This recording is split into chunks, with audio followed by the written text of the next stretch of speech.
Et voilà, et bonjour les amis, bonjour Internet, bonjour YouTube, bonjour Kik, bonjour Twitch, bonjour les amis, hein. Bonjour Ranek, Evili, Panulf, bonjour à vous, merci d'être là, et puis bonjour à Dadou qui est avec moi, mais Salut à toujours tous. sans cam. Eh oui, j'espère que vous m'entendez bien, que le son était bien équilibré.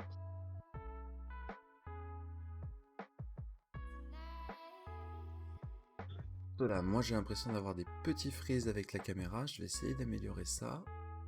Alors sur la télé, ça a l'air d'être bien le son. Normalement on devrait être à niveau, sinon n'hésite pas à parler un petit peu. Je sais pas si j'attends, je recule le micro, j'ai l'impression que je suis un peu fort. Est-ce que dans le chat tout va bien? Ouais, je l'ai éloigné un petit peu, ça a l'air d'aller là. Et Le nickel. son, pour moi c'est good, tout va bien. Super, super.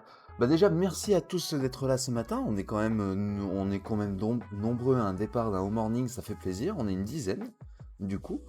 Et ben, j'espère qu'il y en a d'autres qui vont venir. En tout cas, comme d'habitude, donc au morning, l'actualité du numérique qui tourne à la fois autour de Housing, autour des actualités politiques, les actualités de jeux vidéo, de nouvelles séries, de nouvelles technologies. Donc tous les matins, tous les samedis matins. Et, euh, et voilà, hein, va gentiment attaquer donc les sujets. Déjà, première actualité que vous voyez là qui est présentée, c'est celui donc de l'émission de vendredi prochain. Donc hier soir, pour ceux qui étaient présents, on a fait une soirée quiz, du coup où les viewers pouvaient participer, donc vous dans le public, vous pouvez participer à ces soirées quiz. Très très bonne ambiance, vraiment c'était sympa avec nos invités donc Némé et Nelvik. Du coup, la vidéo est disponible donc sur Twitch dès maintenant déjà, mais elle sera retransmise également dans la semaine sur les autres plateformes. Sinon, comme je disais, la semaine prochaine vendredi, on teste une nouvelle émission. Cette nouvelle émission a pour titre On teste.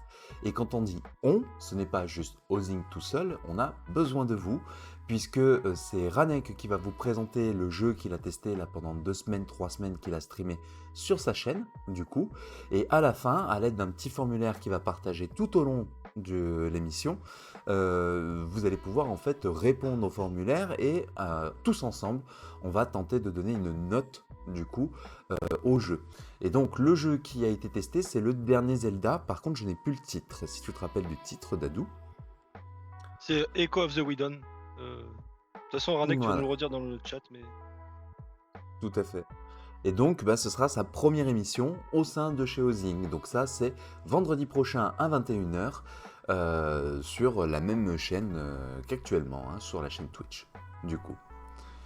Sinon, dans les autres news concernant Ozing, il y avait un sujet, je me rappelle plus. Tiens, j'ai un blanc. Je me permets, je vais juste aller rechercher l'info. Tac. vas-y. Et puis en attendant, je salue Darès qui vient d'arriver dans le chat. La voix te salue, Darès. Et Salut merci Darez. aussi, hein, c'est bon, Echo of the Whedon, ça, vous nous l'avez tous dit. Il y a Némé aussi qui est là. Salut Némé, j'espère que tu vas bien.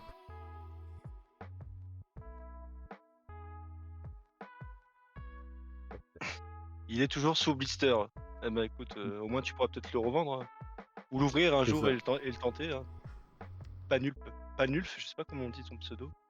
C'est Panulf ou Panup? Non, c'est Panulf. Ouais, bon, ça doit être comme ça. D'autres petites choses aussi, alors ça c'est une petite news de notre côté, voilà c'était ça que je recherchais. Nous avons officiellement avec le compte X dépassé les 500 abonnés. Donc pareil, c'est un petit pas de plus, mais ça va nous permettre de pouvoir activer les donations directement également sur la plateforme de X. Et donc ça c'est génial. Et maintenant, bah, la chose qu'il faut qu'on augmente, bah, c'est le nombre de tweets, hein, tout simplement, le nombre d'interactions que l'on a. Sachez qu'au niveau des réseaux, pour nous suivre, c'est principalement donc sur X, Instagram, Discord que vous avez le plus d'informations, du coup. Et après, donc, les émissions, elles sont rediffusées sur Twitch et sur YouTube. Alors, qu'est-ce que ça dit un peu avant qu'on démarre les premiers sujets? Tac. Favoris. Et alors, dans le chat... Il y a Darès qui nous dit va falloir travailler les accents, les gars. J'ai rigolé la semaine dernière avec Henri Kelvin. Ah oui, oui. Non, mais moi, les accents anglais, de toute façon, ils l'ont vu même hier soir pendant le quiz. C'est pas du tout mon fort.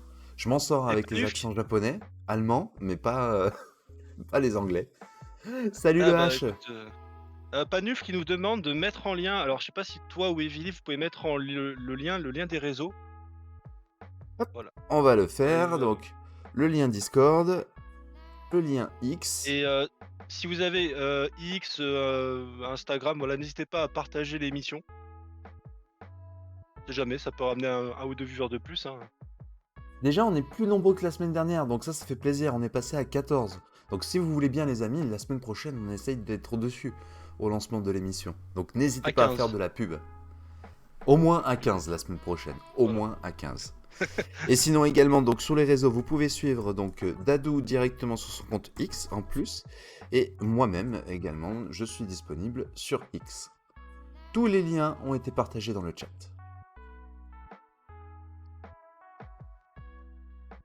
Ça sent le gâteau au chocolat là chez moi en ce moment, ça sent super bon. Ça va être dur de tenir pendant toute l'émission avec l'odeur. Là. C'est toi qui fais un Exactement. gâteau? Enfin, c'est. Non, c'est madame. Madame Oui, qui non, fait le je veux dire, gâteau. c'est pas les voisins. Non, non, non, c'est chez moi là. Bon, bah, tu pourras en profiter après alors. Du gâteau, hein, je parle. Pas après. Oh là là, le chef qui me pique mon taf, je suis sur la sellette. Non, non, non. Bah, c'est le réflexe, tu sais, Evily, hein. J'ai dû faire longtemps sans toi. Evily, qui est notre modératrice attitrée, et qui du coup, bah ouais, j'ai fait longtemps sans toi, donc j'ai encore des petits réflexes, j'ai encore des petits trucs, mais au moins je vois que toutes les commandes sont bonnes, elles fonctionnent. T'as fait du bon boulot avec les bots. Coucou, salut c'est Pion, coucou la bande, petit passage pour ma part, histoire de vous écouter pendant une séance sportive. Et ben, bonne séance à toi et merci. Hein. J'espère que Ah tout bah va merci, bien et que tous Sépion. tes projets se réalisent bien et tout en ce moment. Sépion qui est un ancien de l'équipe en plus, mais qui là a été occupé par pas mal d'activités. On t'envoie plein de bonnes zones, mon petit Sépion. Et si jamais vous avez Instagram, voilà, vous pouvez aller vous abonner à sa chaîne aussi. Il fait, il fait des dessins, entre autres. Voilà, donc, n'hésitez pas à aller voir ses créations. Il a vraiment son propre style en plus, donc très intéressant. Voilà, donc tu peux reprendre ta séance de traction ou de pompe, mon Sépion. J'ai chronométré. Non, non, mais c'est avec plaisir, hein. Tu fais toujours partie de la famille, Sépion, hein, donc y a pas de souci. Et puis même, je te l'ai déjà dit, si t'as des choses des fois que tu veux que l'on annonce ou qu'on présente, tu me dis et on le passe en début d'émission, hein, avec plaisir. Surtout que j'ai vu qu'il y avait un événement là en ce moment, je crois, que tu faisais sur Insta. Euh... Mais je vous propose, les amis, qu'on démarre l'émission. Il est 11h15 et on va commencer avec les premiers sujets, donc sur les films, cinéma et jeux vidéo. Et c'est un sujet choisi par Dadou. Tac, tac, tac. On va faire un petit retour dessus parce que la semaine dernière, on avait parlé donc d'un manga qui est sorti récemment sur Crunchyroll et sur Netflix, Dan, si je prononce bien. Il s'agit en fait d'une histoire d'amour entre donc une jeune fille et ce garçon là que vous voyez à l'écran. Et en fait, eh ben, lui, il va être passionné d'ufologie, d'aliens, et elle, par contre, elle vient plutôt de l'aspect mystique, ésotérique, avec une grand-mère qui était médium. Et donc, on va suivre leur histoire, un petit peu croiser leur chemin. Shane, vous en avez parlé la semaine dernière, mais moi, j'avais pas du tout découvert ce manga. Et je sais que Brissinger, Reload aussi dans le chat, on avait parlé, avait beaucoup apprécié. Eh bien, je vous le conseille vivement parce que c'est une bouffée d'air frais. C'est un manga qui ne se censure pas du tout dans tous les points, sans rentrer non plus dans le vulgaire. Donc, c'est très très bon. Les 2 épisodes pour l'instant sont prometteurs. Ça sort une fois par semaine, les jeudis à 18h. Sur Netflix, après sur Crunchyroll, je sais pas, c'est à vérifier. Mais vraiment, j'ai juste un point de réticence sur un seul élément par rapport au deuxième épisode. Pour le reste, pour l'instant, je vais remercier Shen pour ta découverte de la semaine dernière parce que c'est très bien. Et n'hésitez pas, vous aussi, dans le chat, hein, depuis la semaine dernière, si peut-être vous avez vu, si vous conseillez ou pas ce manga, cet anime. Parce que pour l'instant, ça a l'air donc d'être très prometteur. Non, non, vraiment un manga que j'ai beau démarrage, alors que pareil, j'avais un peu d'appréhension. Même je l'ai présenté à madame aussi, hein, qui avait un petit peu d'appréhension, qui est beaucoup moins manga que moi, hein, là-dessus, et qui a énormément apprécié le manga aussi. Donc Ah, vraiment, comme quoi bon, je celui-ci... t'interromps. Il y a juste il y a Béa Fidèle qu'on salue. Change le titre, il nous dit. Il y a un souci, ouais, tu mis le titre précédent. Tu peux mettre à jour le titre. Merci.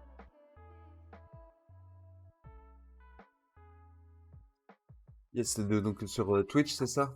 Il y a le titre Nulf qui précédent, nous dit: «Je vous écoute en mode ninja». Bah, écoute, bah, bonne séance de ninja, vous voyez?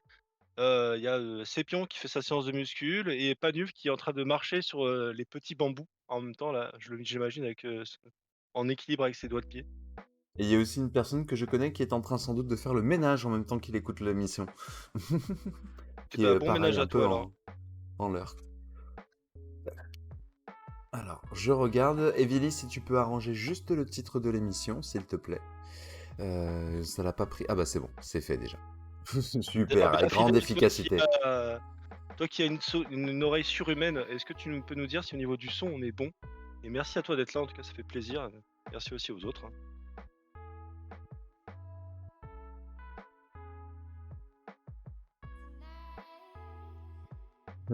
Evily, c'est fait, Némé chef. ouais. Merci. Némégacé qui nous dit: «On a vu les 2 premiers épisodes en VF avec Flora et on aime beaucoup. Ils ont fait un super taf sur la VF», je suis d'accord. Du moins sur ADN, Netflix, on aime moins bien. Et bah, oui. Bah, de toute façon après c'est la même version, non? La Hmm. version C'est française la de même version. Netflix et de ADN. Ah ouais, ouais. Ouais, il me semble que c'est la même, oui. Enfin, je serais surpris qu'il y ait une différence. Alors Béa Fidèle qui nous dit: «Ça va, c'est pas mauvais», c'est-à-dire que le son est excellent. Pour qu'il te fasse limite un compliment, c'est que je pense qu'on est bon là. Ça, c'est Ah, Netflix, ça fait une autre VF. ah ouais? Ah, bah il faudra qu'on... Ouais, bah on ira comparer, hein. Ah bah je serais curieux de m'informer du coup, qu'est-ce que ça donne. Vinland Saga, ils ont 2 VF également. Putain. Bon bah alors les doubleurs ils ont plus d'avenir que ce qu'on pensait hein. Si, Mais si chacun mais commence à faire sa plateforme. mais il y en a peut-être 3 parce qu'il y a la version québécoise aussi là. Je sais pas si tu connais? C'est ça. Mais du coup ouais, bonne petite découverte par rapport à ce manga. Et sinon, autre sujet, alors là plutôt du côté du jeu vidéo, beaucoup en ont parlé et moi je vais vous en parler aussi un petit peu parce que bah, je l'ai tâté. On a également le nouveau Dragon Ball Zero, Sparking Zero pardon, qui est sorti cette semaine et donc qui est le digne héritier donc des Budokai Tenkaichi. Et réellement donc pour vous en parler juste un tout petit peu comme ça, on va pas parler du test qui a été fait par JDG, hein, c'est alors c'est pas joueur du grenier, hein, c'est journal du geek. Mais voilà, on va pas parler de la note spécialement ou quoi que ce soit. C'est plus mon ressenti que je vais vous exprimer là-dessus. Je trouve, à titre personnel, que c'est un très bon Budokai Tenkaichi. Vraiment un bon successeur. Si vous êtes fan de la licence Dragon Ball, vous pouvez y aller. Par contre, petite méfiance pour les joueurs qui seraient potentiellement un petit peu... voilà, qui... Beaucoup de joueurs se sont plaints de la difficulté en fait du jeu. Et à juste titre, entre guillemets, puisque ben, les développeurs le disent, oui, le jeu est difficile parce que c'est un jeu où il faut apprendre la technicité. Mais par contre, ils vous recommandent, donc là-dessus, les développeurs ont répondu en disant, ben, on vous recommande d'essayer en facile si vraiment vous n'arrivez pas à faire votre niveau ou quoi que ce soit, au lieu d'essayer de forcer. Parce que le but d'un Budokai Tenkaichi, c'est pas juste de faire l'histoire en une traite. Non, non, non. Vous revenez plusieurs fois en fait sur des combattants. Vous avez même, en fonction de comment vous finissez votre adversaire, vous avez des embranchements différents. Donc le jeu en fait a beaucoup d'heures en réalité. Et il y a des gens qui ont tracé en fait tout droit, qui disent qu'en 8 heures le jeu a été torché. Et en réalité non. C'est pas ça un Tenkaichi. Un Tenkaichi, vous pouvez faire l'histoire de tous les personnages. Donc vous avez la narration de Sangoku, vous avez la narration de Vegeta, de Sangohan, etc. Mais vous avez aussi des personnages comme Janemba, par exemple, qui est issu des films non canons, qui étaient sortis à l'époque de Dragon Ball Z. Vous avez Tapion également. Donc vous avez justement un peu tout l'univers Dragon Ball et ça vient mélanger l'univers Dragon Ball Z, Dragon Ball GT et Dragon Ball Super également. Donc voilà, tout ça qui est présent. Et petite chose aussi, puisqu'ils ont inclus également, pour l'instant, Sangoku, mais de la nouvelle version, de la nouvelle série manga qui a démarré hier, du coup, sur l'univers de Dragon Ball. Et d'ailleurs, ça me fait penser que c'est bête, mais j'aurais dû prendre la bande-annonce de l'autre Dragon Ball aussi.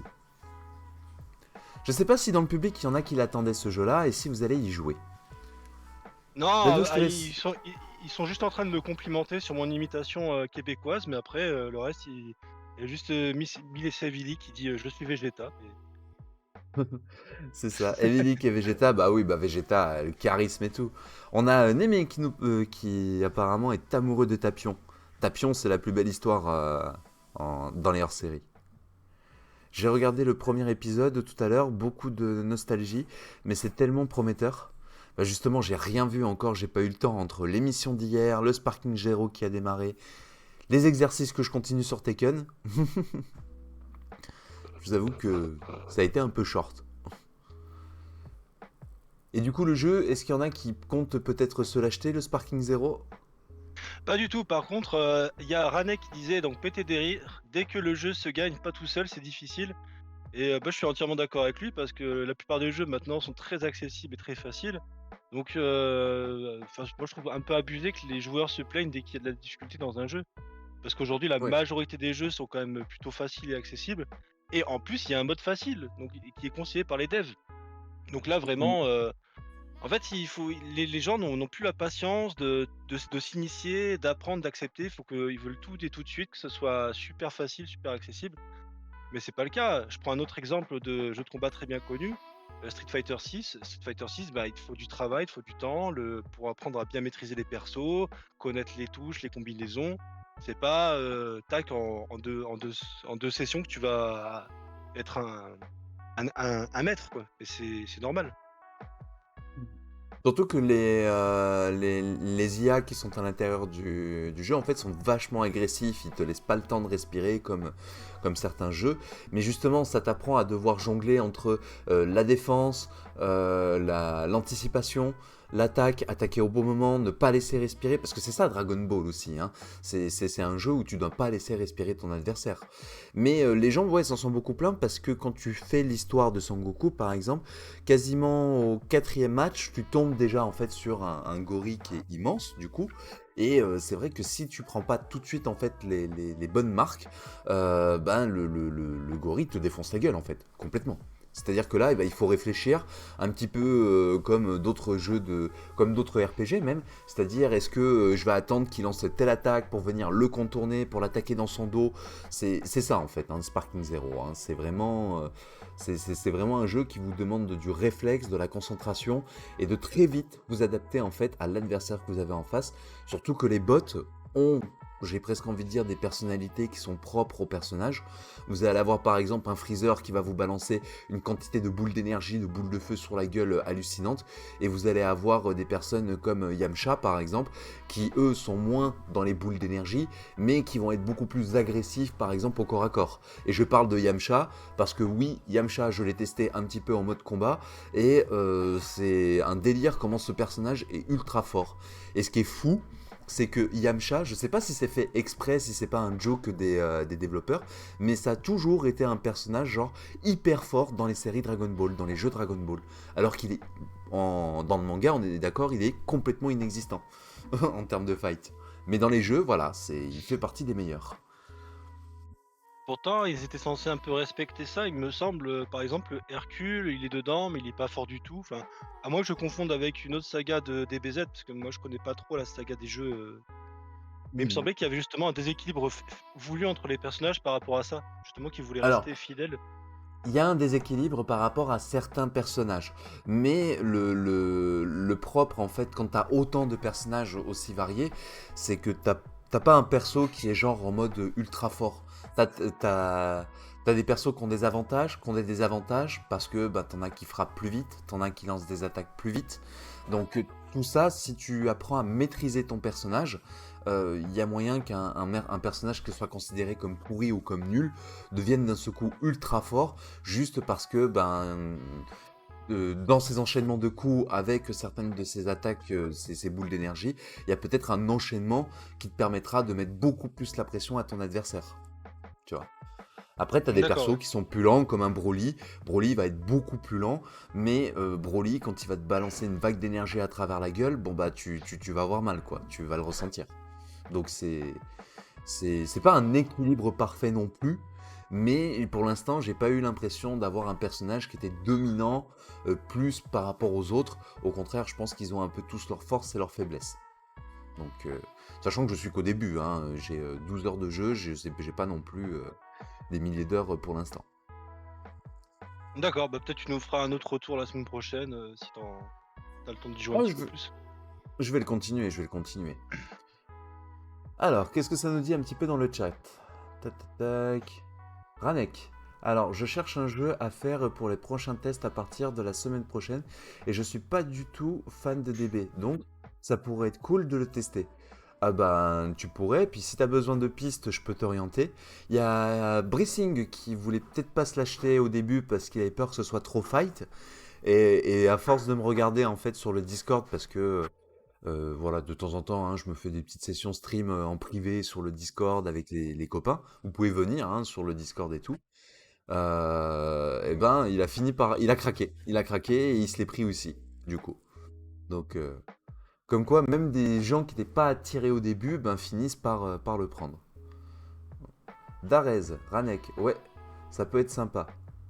Ranek, Yamcha, c'est bien celui que Vegeta bute pour lui piquer sa meuf dans le manga. Oui, oui, c'est ça, Alors, il le bute pas pour piquer sa meuf, mais dans les faits, oui. Mais c'était pas pour ça à la base. Darez. Ce n'est pas exactement passé comme ça, mais oui. Oui, oui, oui, c'est ça. Les amis, je vous propose de changer de catégorie. Il y a un petit peu moins de sujets hein, sur les films et les jeux vidéo ce matin. Du coup, on change de catégorie et on va passer dans l'autre catégorie, le décryptage société et éco. Et on commence avec ce post de Mathieu Lalart. Pas comment. Alors oui, en fait, il y a donc 3 tweets qui vont être un peu corrélés que je vous ai partagés. Sur, au départ, un tweet donc d'une influenceuse de jeux vidéo bien connue, Carole Quinten, qui a en fait tout simplement dit que en gros, elle était nostalgique des années 90, tout ça. Mais moi, ce qui va être intéressant en fin de compte, c'est je vous invite un petit peu à aller regarder un peu ces réponses-là. C'est que il va y avoir en fait cette analogie donc faite par Mathieu Lalard notamment. Donc certains le contredisent, voire la prennent un peu en idiotie, et qu'en fait, bref, il va dire que depuis les années 2000, eh bien, il y a aussi quelque chose qui a changé par rapport aux années 90, et c'est non seulement les smartphones, mais aussi l'aspect des réseaux sociaux, parce que ce qui va être très intéressant en fait à voir dans ce comparatif-là, c'est que au-delà en fait d'avoir des souvenirs biaisés de la nostalgie, c'est plutôt en fait une étude qui va être partagée. Donc, Chêne, si tu veux bien peut-être mettre l'autre tweet en question, hein. Si jamais voilà, vous voulez un petit peu voir un peu en détail, je peux vous envoyer après les liens.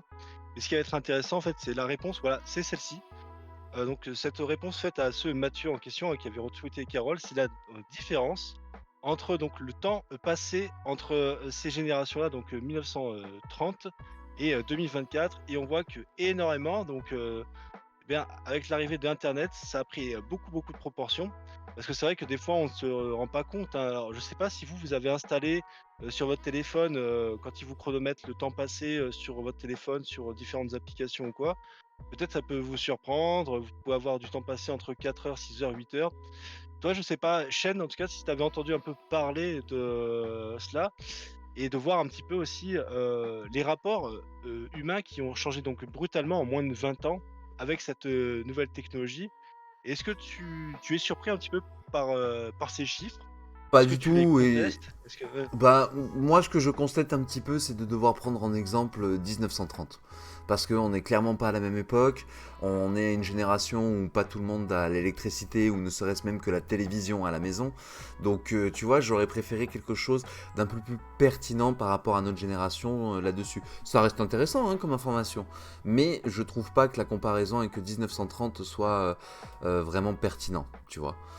J'aurais plutôt apprécié à la limite qu'ils citent 1930, mais pourquoi pas dans ce cas 1960, 1980, 2000, tu vois, faire des tranches peut-être tous les 20 ans pour avoir une idée de cette évolution. Parce qu'aujourd'hui, oui, on est beaucoup en online, on passe beaucoup plus de temps dans le mode online, mais par exemple, quand tu vois que la famille est réduite, je suis pas 100% d'accord parce que là-dessus, bah, il y a des gens qui sont, oui, qui font du online, mais qui sont extrêmement en famille. C'est-à-dire que pareil, dans leur groupe WhatsApp, dans les jeux auxquels ils jouent, dans leurs conversations, dans leur groupe Facebook, etc., bah c'est avec leurs amis et leur famille, en fin de compte, qui discutent. Ils sont pas avec, constamment avec des inconnus. Donc tu vois, il y a... Ce tableau, on peut lui faire dire un petit peu n'importe quoi aussi. Ah, Avec du recul, c'est un peu ça qui me gêne.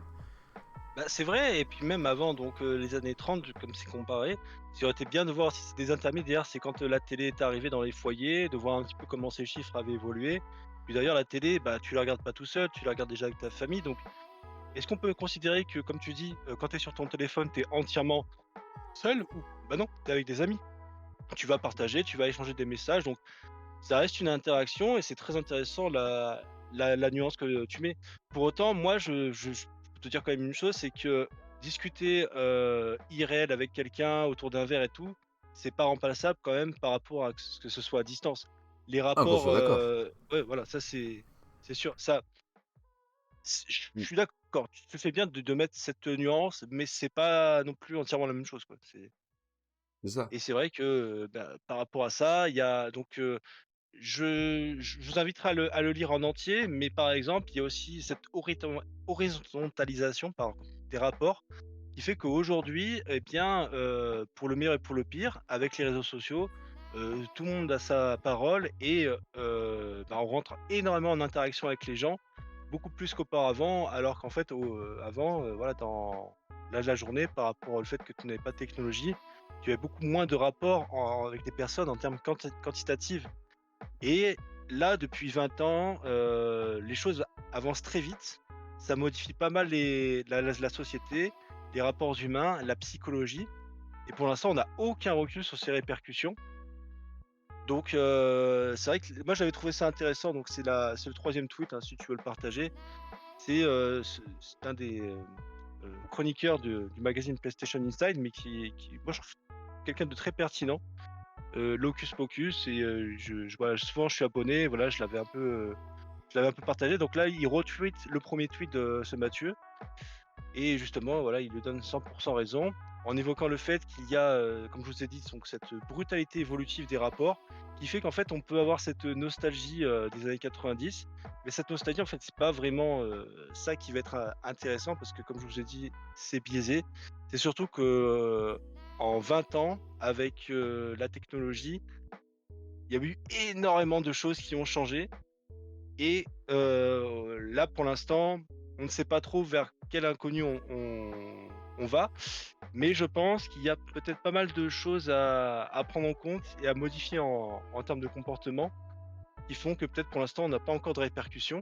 Parce qu'on parle beaucoup, notamment dans le home morning, de l'IA qui va modifier la société et tout, mais en plus de l'IA, il y a aussi la technologie en général, les réseaux sociaux, notre rapport aussi au virtuel qui a énormément augmenté, hein, c'est factuel, hein, donc plein de choses. Donc alors Chêne, je vais te laisser un peu lire et peut-être réagir aussi, parce qu'il y a pas mal de commentaires qui ont réagi, hein, je vous Oui, c'est remercie ça. d'ailleurs, mais ouais, Ouais, c'est ce donc que j'allais dire. Je voulais pas t'interrompre, vas-y, mais je vas-y, voulais lire un petit peu quelques commentaires qui sont passés. vas-y, vas-y. Tac, tac, tac. Déjà, sympa rapport d'un. Euh, Gwen de Maruville. Pardon, je suis désolé si je massacre ton pseudo. Gwen. Après, je sais pas, je suis passé beaucoup de... je sais Après, je sais que je passe beaucoup de temps en ligne pour parler à des gens qui sont loin de moi. Je trouve que les réseaux sociaux, de mon côté, m'ont rapproché des humains.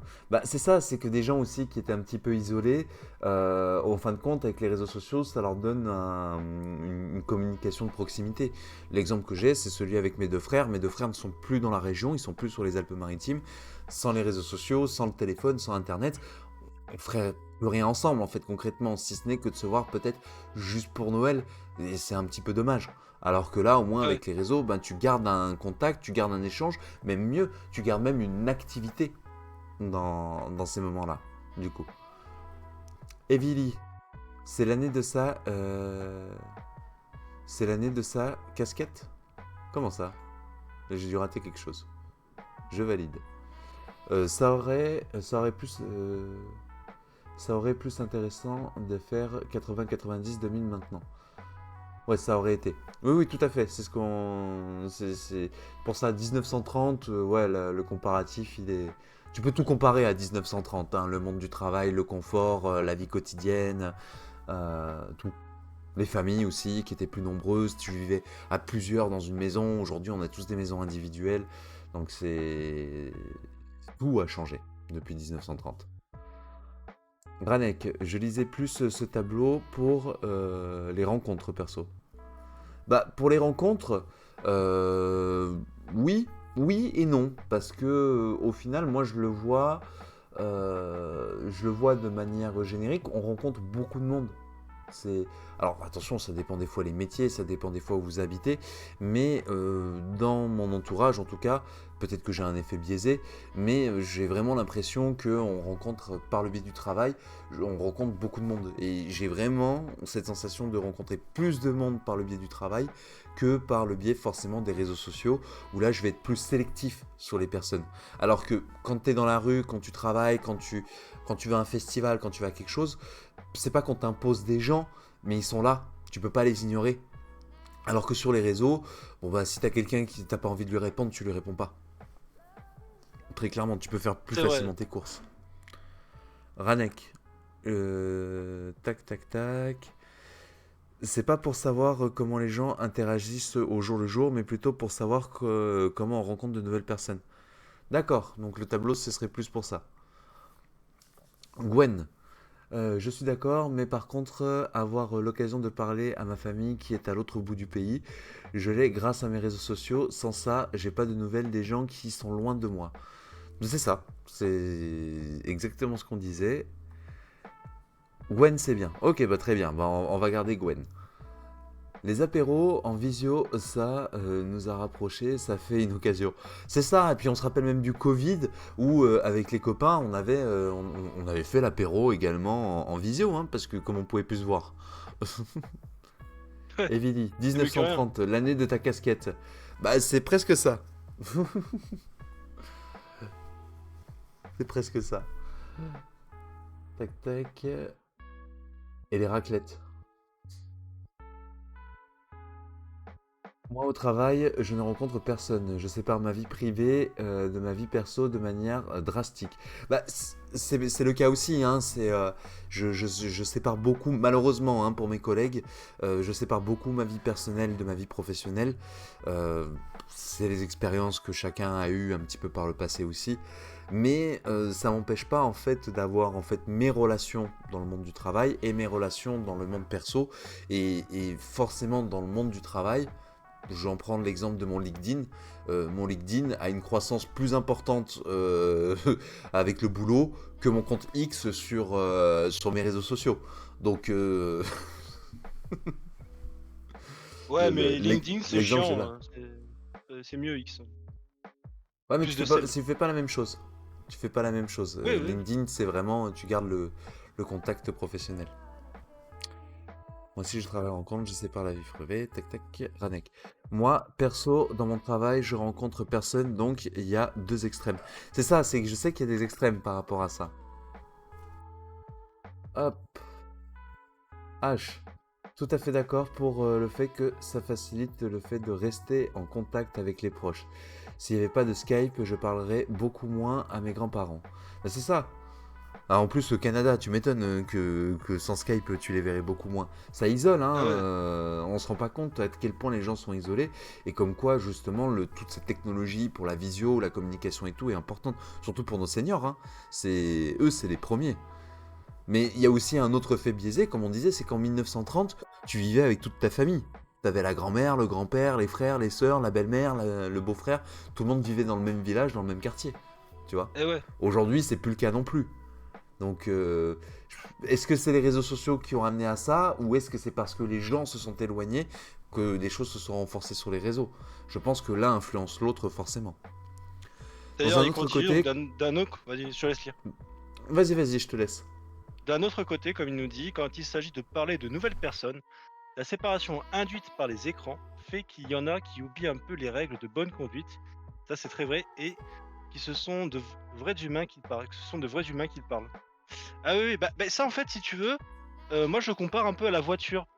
Tu remarques qu'il y a des gens, ils ont un comportement totalement différent quand ils sont en voiture que quand ils sont, dans la rue ou quoi. Ils vont beaucoup être plus rapidement dans l'insulte et tout. Alors c'est peut-être le fait psychologiquement de te dire que tu es en sécurité, que le mec il te voit pas vraiment, que tu es à distance, que tu peux te permettre de te lâcher un peu plus. Mais moi en fait je trouve pas ça normal en fait. Je pense que même Ah si tu non, as non, tout ça comme complètement. configuration, voilà, tu dois avoir un bon comportement. Et moi, je fais très attention, sur les réseaux sociaux à toujours être, poli, bien parler aux gens et tout, tu vois? Parce que c'est pas parce qu'on est à distance qu'il faut que je t'insulte et c'est le problème, c'est que c'est pas très constructif et il y en a beaucoup qui tombent dans cette facilité, quoi. C'est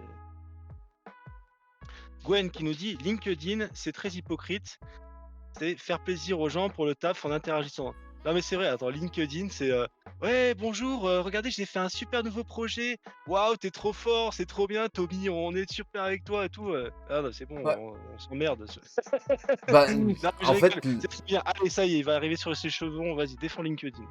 ah, moi je défends LinkedIn dans la façon où justement il faut l'utiliser convenablement. Les gens déjà qui utilisent LinkedIn pour faire leur matraquage publicitaire, c'est qu'ils n'ont pas compris. Le LinkedIn, déjà, il faut vous dire que c'est un portfolio de votre expérience professionnelle. Et même quand vous avez fait votre CV, derrière, il faut que vous inscrivez également vos projets sur lesquels vous avez travaillé. Parce que c'est ça aussi qui est important, c'est de savoir un petit peu les compétences que vous pouvez amener à un projet ou les compétences que vous pouvez amener à une entreprise. Et c'est en ça que LinkedIn est hyper important.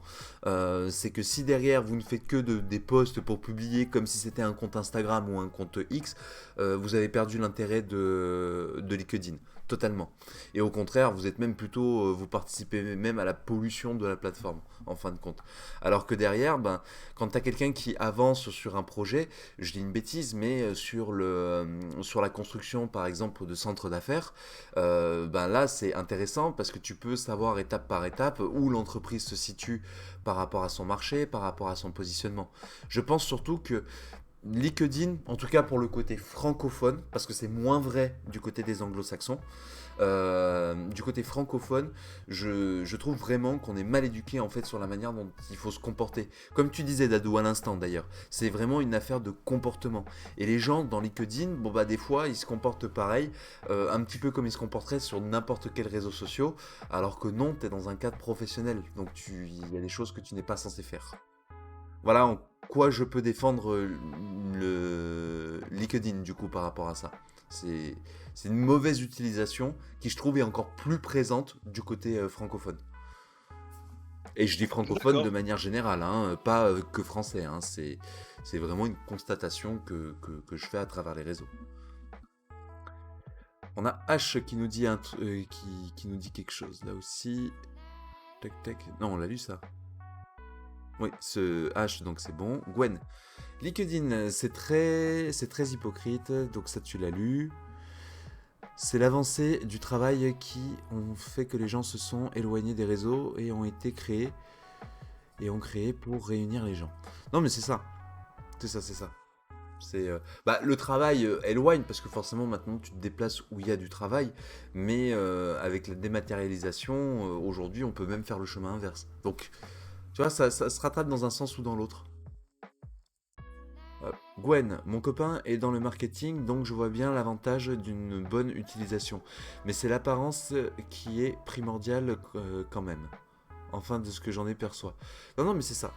C'est c'est très compliqué. Moi, je vois hein, les deux cas de figure. Il y a des sociétés que je vois qui communiquent très très bien sur du LinkedIn et qui sont en progression sur leur poste, sur leur communiqué et tout. Et c'est pas du lèche-boule, hein, c'est vraiment. Enfin, c'est légitime. C'est vraiment légitime ce qu'ils font dessus. Et inversement, je le vois aussi, tous les petits merdeux qui, eux, te font le moindre poste de bien-pensance, de bien-séance, en mode les mecs, il faut qu'ils gagnent en visibilité, en notoriété. Il y a même un truc qui est très bien, qu'on en a parlé la semaine dernière sur sur Au Morning, c'est que LinkedIn a supprimé la vérification des experts. Parce que pour être un expert, il fallait juste répondre à quelques petites questions. Et donc, LinkedIn vous donnait un macaron en mode vous êtes un expert dans X ou X domaine. Et ben ça s'est arrêté aussi. Ils l'ont supprimé.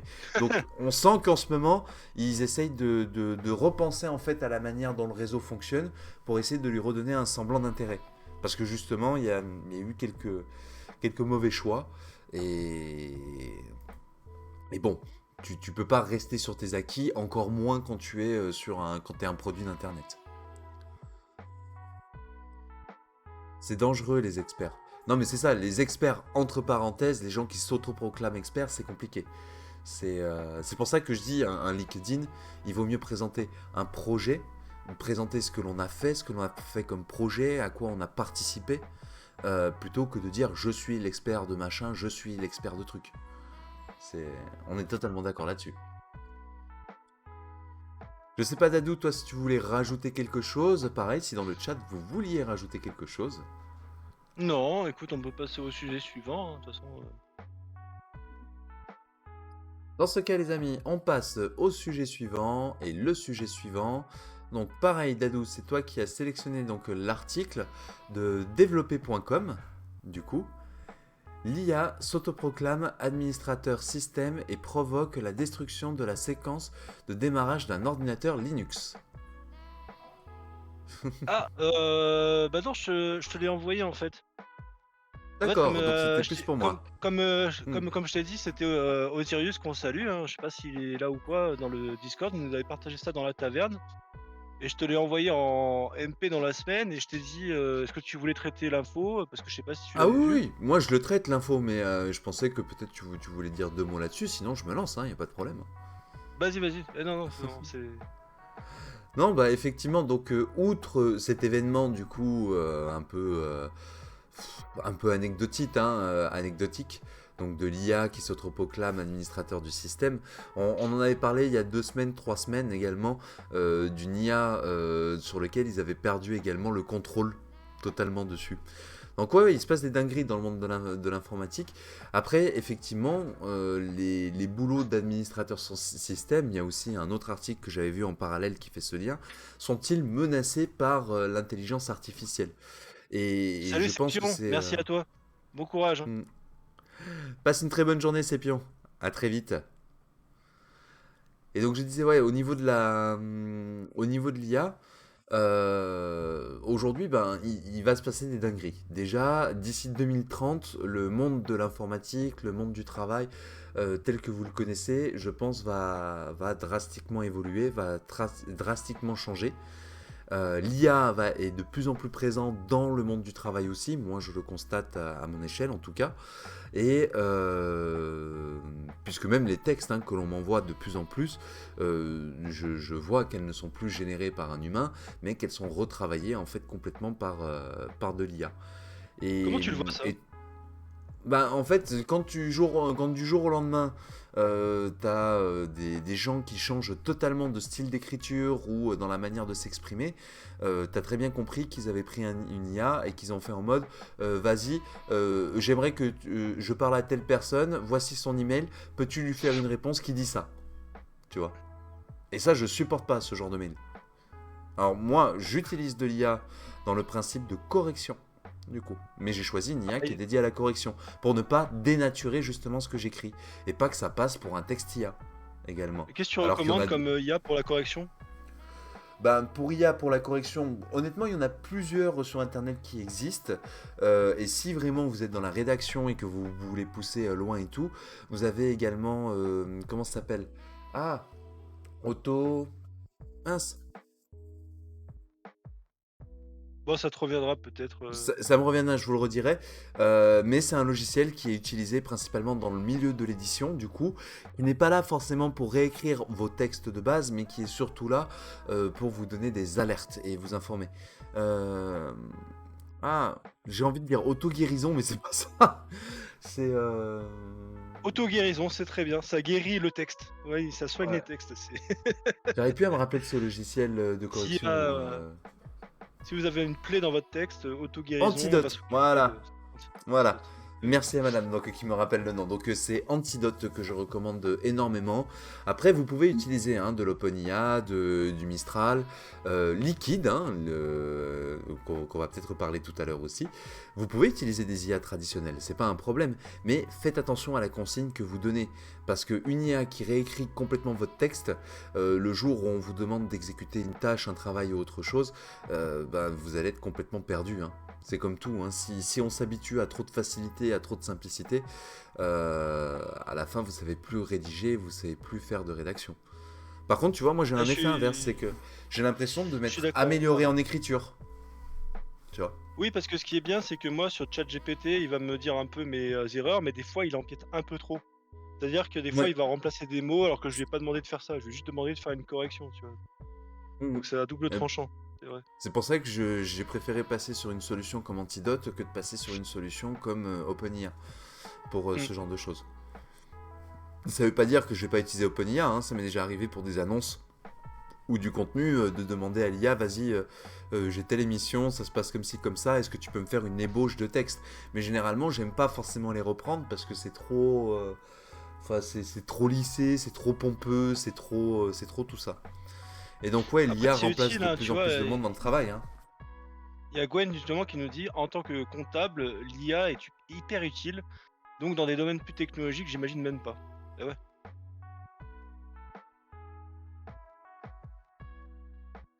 Regarde un petit peu les commentaires, voir s'il y a eu d'autres choses. Tac, tac, tac. Ah, Evie qui a fait un petit point règle. Comment ça? Il y a quelque chose qui s'est passé? Il y a une alerte? Gwen, en tant que comptable, l'IA est hyper utile, donc dans des domaines plus technologiques, j'imagine pas. Ah ben, du coup, tu vois, j'ai eu l'occasion de faire une co-conférence. Merci Kobaland. Ah, Koba, qui est sur le stream. Koba, avec qui on se suit un petit peu sur X depuis un petit moment au final. Ça fait Ah bah plaisir c'est de te cool de te voir voir. ici. Gwen, donc oui, Gwen, pour reprendre ce que tu disais, effectivement, je le vois, et il n'y a pas si longtemps que ça, j'ai fait une co-animation pour une conférence du coup avec une personne dédiée à la compta sur les IA. Donc moi, je suis intervenu pour parler d'IA de manière plus générique dans le monde du travail, et la personne qui était présente avec nous était, elle, une experte justement sur la technologie IA dans le domaine comptable, du coup. Et notamment avec tout ce qui se passe en ce moment avec les solutions de GED et autres, comment est-ce qu'on intègre en fait tout ça, la technologie IA, dans les technologies comptables et de GED à l'ère du numérique et à l'ère des entreprises aujourd'hui. Donc l'IA, c'est impressionnant ce qu'elle est capable de faire, et même pour des analyses, c'est-à-dire que même une entreprise, il y a des entreprises aujourd'hui, je vous dis un exemple. Vous êtes une entreprise, vous prenez un contrôle fiscal dans la gueule, vous êtes capable en... Donc le contrôle fiscal, vous avez donné votre base de données, vous avez donné votre compta, vous avez donné tout ça. Et ben vous êtes capable avec l'IA générative de pouvoir aussi prendre le condensé de ces informations, de la donner à l'IA et de pouvoir déterminer plus ou moins qu'est-ce qui peut vous tomber dessus, où seraient les problèmes, où seraient les failles, ou ce genre de choses. Donc ça permet vraiment de faire des analyses en amont pour les entreprises, mais inversement, ça permettra aussi de faire plus de contrôle. Et donc, les entreprises qui tentent de tricher avec des petites méthodes ou de la noyade, hein, ce que j'appelle de la noyade, c'est une des stratégies qui existent au niveau juridique. En face, c'est quand tu as un contrôle, et ben en fait tu le bourres d'informations. Tu le bourres, tu le bourres, tu le bourres, tu le bourres. Tu lui envoies tellement d'informations à ton comptable, enfin à ton contrôleur fiscal, pardon, que du coup il est incapable, en fait il est noyé dans les dossiers et il est incapable de faire une analyse profonde en fait de ce que tu lui envoies. Alors qu'avec l'IA c'est terminé. Ça, c'est, tu pourrais lui envoyer 30 ans d'archives que l'IA, bah, à la fin elle te donnera sa conclusion. Ah bah c'est intéressant ça.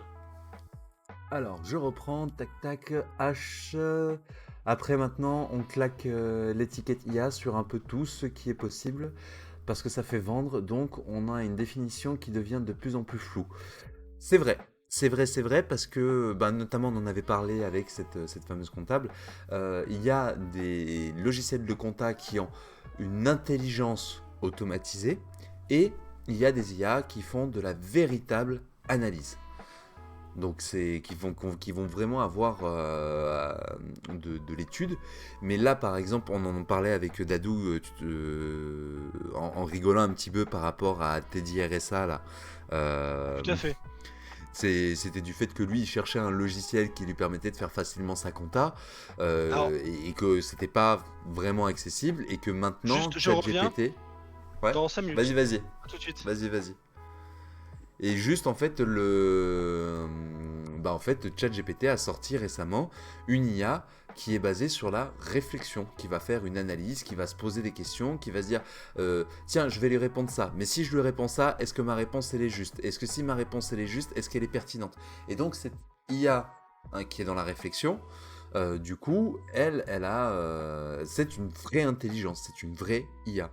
Mais je suis pas persuadé comme c'est nouveau encore cette technologie-là, je ne suis pas persuadé que par exemple les logiciels de compta soient vraiment de l'IA et qu'on soit pas plutôt sur quelque chose d'un algorithme génératif automatisé qui, à travers des codes, arrive tout simplement en fait à en faire des déductions, des analyses, après avoir analysé des milliers, des milliers, des milliers de bases de données, quoi, des milliers d'exercices comptables.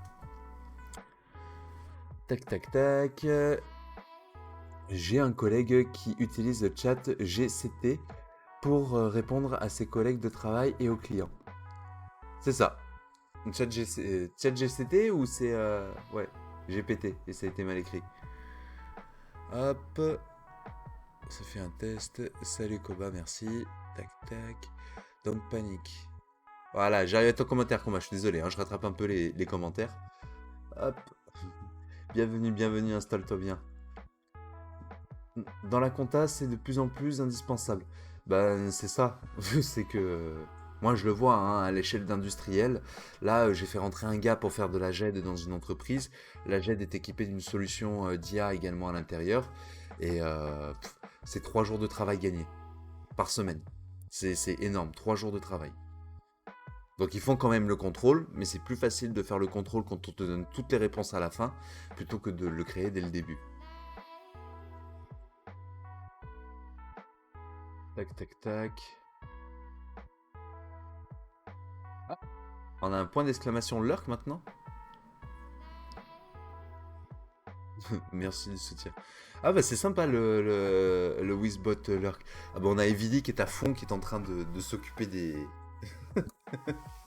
des bots pendant l'émission et de les ajuster. Gwen, c'est des algos, c'est pour ça que l'humain est encore indispensable. Bah non seulement ça, et au niveau pénal, de toute façon, au niveau de la comptabilité, au niveau de l'exécution, c'est l'humain qui reste responsable. C'est-à-dire que même si l'IA ou ton logiciel s'est planté, il est censé y avoir un humain derrière qui le corrige. Et ça, c'est une jurisprudence qu'il y a eu au tribunal. Et c'est quelque chose de récent, on parle de 2023. Donc c'est encore dans les bacs, malheureusement, ça.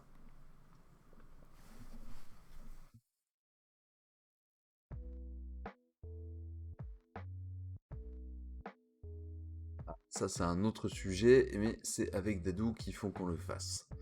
Dadou qui va pas tarder à revenir.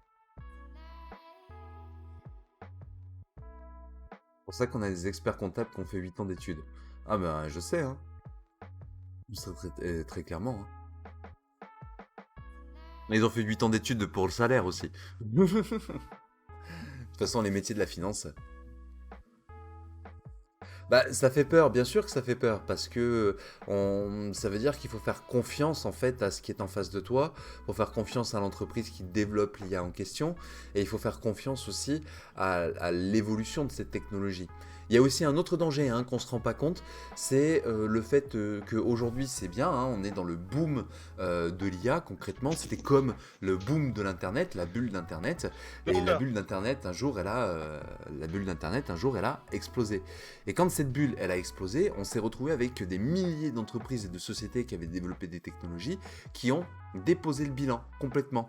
Et du coup, ben, c'est un petit peu le danger que moi je trouve aussi aujourd'hui, c'est que l'IA, on est dans une bulle où aujourd'hui c'est en train de gonfler, que tout le monde essaie d'avoir sa part de gâteau et tout, mais pas tout le monde restera en place.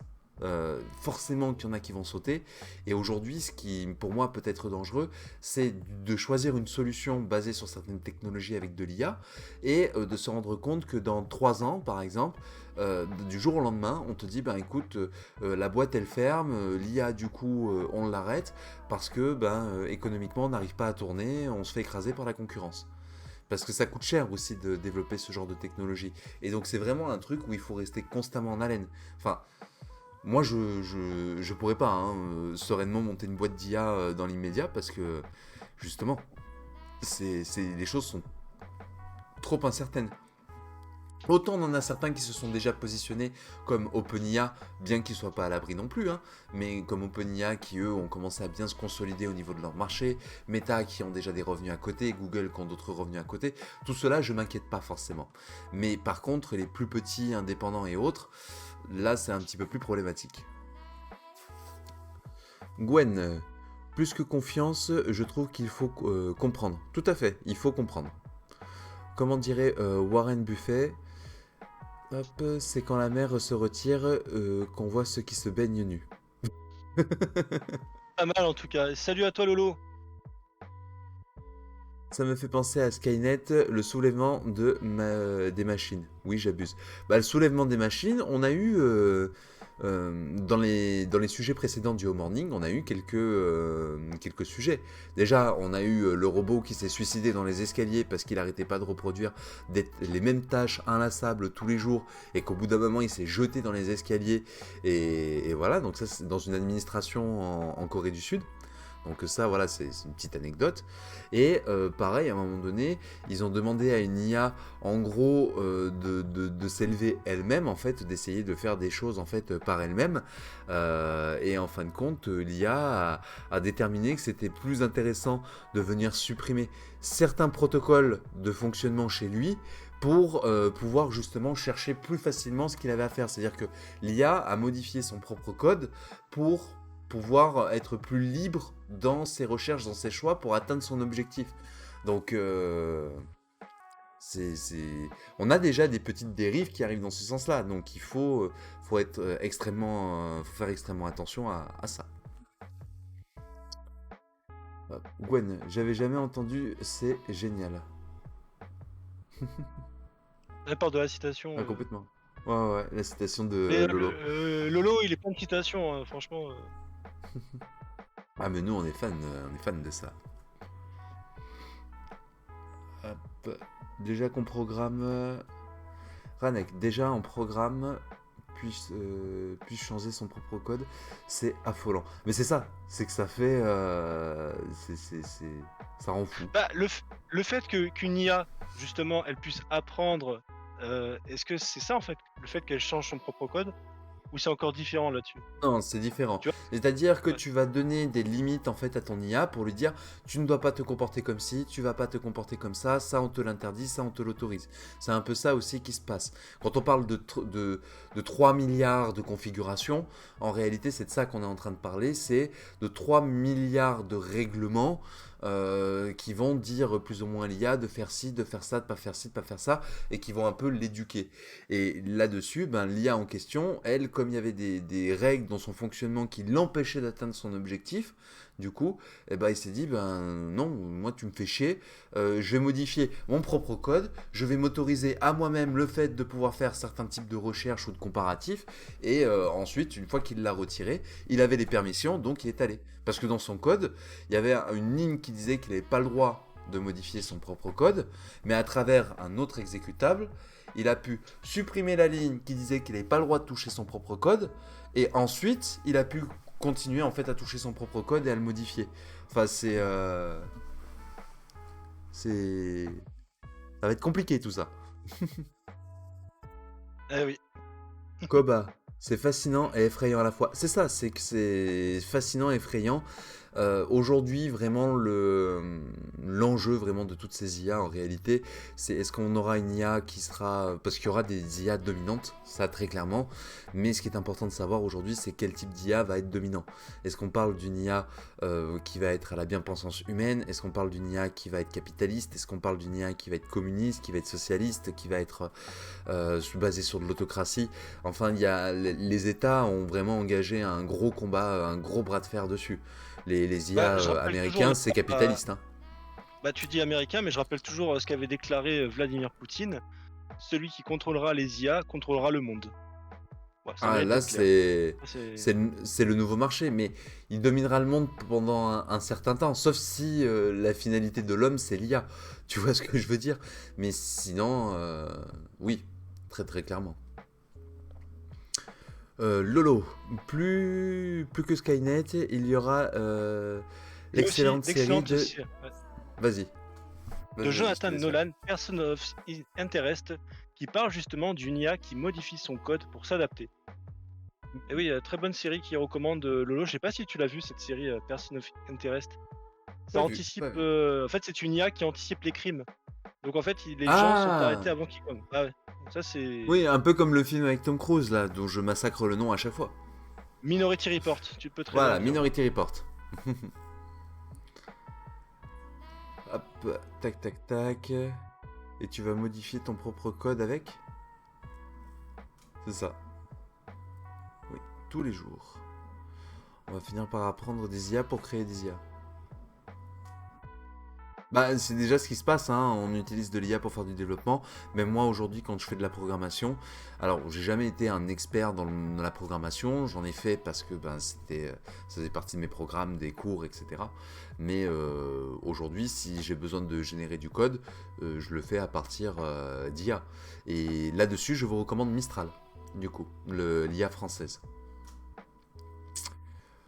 Lolo, Koba, exactement, très bonne série. Il y a aussi le film L'IA du mal. Alors, c'est le film qui s'appelle L'IA du mal? Oui, je crois que c'est un film récent qui est sorti au cinéma à vérifier. J'ai vu ça passer, donc si vous pouvez faire votre tour. Et Et effectivement, vous n'en êtes Lolo pas qui sûr, nous mais dit, peut-être que... Vas-y. oui, non, non, Lolo qui nous dit très bonne IA aussi. Perplexity. Je vous recommande de l'essayer. C'est une IA Perplexity? générale ou c'est Ah, tu connais? Non, je connais pas. Je retiens le nom Ah, et j'irai voir. J'irai voir, j'irai voir. Non, non, je parlais de Liquid, là. Liquid 40B, je crois. Qui s'appelle le nom de code, qui lui est une IA, du coup, qui est sorti très très récemment par le MIT. Donc qui est pareil, qui est a priori qui serait monstrueux. Et c'est pas parce qu'ils sont pas arrivés avant, c'est juste en fait qu'ils ont configuré dans l'ombre tout ce temps. Donc une pépite qui est sortie. C'est une IA basée sur ChatGPT, mais qui cite énormément les sources qu'elle utilise pour reformuler sa réponse. Vraiment excellente. Ah bah bien. Tu vois, c'est des listes comme ça qu'il nous faut. ah ouais, Et carrément. elle ne se trompe pas sur les calculs de taxes foncières, par exemple, contrairement à ChatGPT. C'est ça. Mais parce que Ah, on sent le vécu. ChatGPT, on est sur de l'IA générative, c'est-à-dire que quand tu lui dis 2 plus 2, ça fait 2 plus 2, lui, il va dire, bah moi, si je regarde dans ma base de données, la majorité des gens, ils répondent 4. Donc la réponse doit être 4. Donc c'est ça que fait l'IA générative. Alors que le O1 Preview qu'ils ont sorti, du coup de ChatGPT, on est sur de la réflexion. C'est-à-dire, est-ce que 2 plus 2 fait 4? Alors déjà, il va regarder 2 plus 2, ça fait 4. Mais est-ce que 4, si je fais 4 moins 2, est-ce que ça fait toujours 2? Donc il va se poser la question à l'envers. Il va fonctionner en fait par la preuve également de l'autre côté. Ce qui n'est pas le cas par contre pour son modèle 4O. Donc qui lui est vraiment sur de la prédiction de réponse. Mais ça reste très fort, malgré tout. Le problème, moi, c'est que j'ai beaucoup de craintes avec les IA, c'est qu'en termes de vérification, déjà quand je vois les gens quand ils utilisent les moteurs de recherche, Wikipédia ou quoi, en fait, ils vont prendre ça comme source de vérité absolue, alors qu'en fin de compte, on peut avoir des erreurs et les gens ne vont pas forcément corréler les réponses, vérifier sur d'autres sources. Et là, c'est vrai que si les IA se plantent, j'ai peur que par flemmardise, les gens prennent l'argent comptant les réponses et en fin de compte, on C'est n'ait déjà le pas cas. non plus des super, et bah, voilà. C'est déjà le cas, mais pas avec l'IA. C'est déjà le cas en fait, rien qu'avec des logiciels comptables, des logiciels d'analyse, de gestion, des CRM. C'est déjà le cas parce que les gens les prennent pour comptant. Et t'étais parti durant cette petite phase, mais je disais justement que Oui, la loi de toute façon rend responsable l'être humain qui est derrière la machine. Effectivement, s'il y a un défaut de fonctionnement sur un élément certifié par le logiciel et par l'État, c'est bien évidemment que l'éditeur peut être impacté là-dessus. Mais par contre, de l'autre côté, l'État demande toujours à ce que ce soit l'être humain qui soit responsable.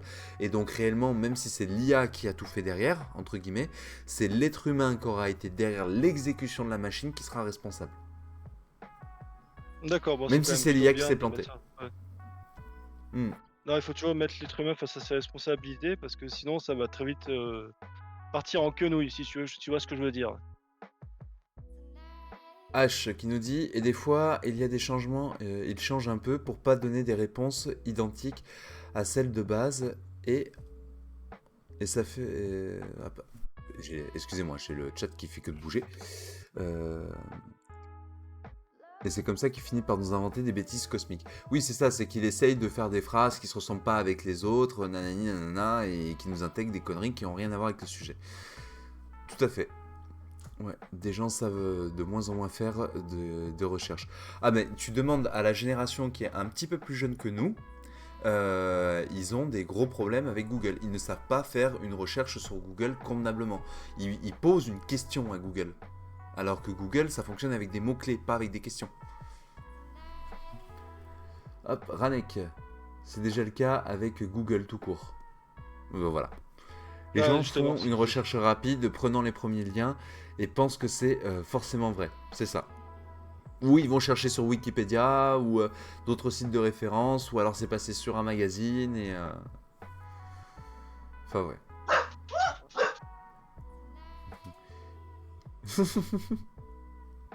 ah vous avez entendu, le chien Bah, Pépone! Hop. c'est Pépone, la star bulldog français, c'est ça? Non, un bulldog anglais, c'est un bulldog anglais que je Bulldog garde en ce anglais. moment là. Un peu plus Hyper costaud. baraque, tout musclé comme ça, avec les pattes un peu en intérieur. Il est trop beau. Il est trop beau ce chien. Il faut douter de tout, vérifier les sources. Vérifier les sources, croiser l'information, tout à fait. On n'est jamais à l'abri de raconter une connerie. Même nous, hein, on vous dit des choses, on vous apporte des choses. On tente de les corriger sur les émissions suivantes si jamais on dit des bêtises. Mais ne pas hésiter à nous reprendre. Hein. Nous, pareil, on fait de la recherche, on bosse en parallèle. Mais on n'est pas à l'abri. Voilà, j'ai pris un article, je l'ai lu en diagonale et voilà. Koba. Une fois, j'ai vu une vidéo où c'est Barack Obama qui parle, mais en fait, c'est une IA qui le fait dire des propos qu'il n'a jamais tenus. C'est quoi ça? Ça fait peur. Bah ça, c'est ce qu'on appelle du deepfake. Et là-dessus, il y a un sujet qu'on a traité, nous, avec Au Morning. C'est une société hongkongaise qui a fait plus de 25 millions de transferts en toute confiance parce que le mec pensait avoir affaire en fait à son directeur d'établissement d'entreprise ainsi qu'à son assistante de direction. Donc du coup, comme il les avait en face cam, en toute confiance, il a fait un ordre de transit de 25 millions avant d'avoir le temps de recevoir tous les éléments parce qu'ils étaient pressés par la situation et qu'il fallait tout de suite réagir par rapport au marché. Et ça a marché, hein. Malheureusement, ça a marché. Ah, juste, je fais une petite parenthèse, non, parce qu'il y a plusieurs qui la connaissent, c'est pas Shanna, hein, qui a envoyé, c'est Pépone, c'est un bulldog anglais, parce que Shanna, je l'ai rendu ce matin et je la récupère demain soir. Voilà, vous savez tout comme ça au moins. Les actus dog, vous les les actus dadou, je laisse C'est ça, reprendre les, Chef, pardon, c'est bon, ouais, les ActuDoc que vous pouvez retrouver sur les toutous de Dadou sur Instagram. voilà.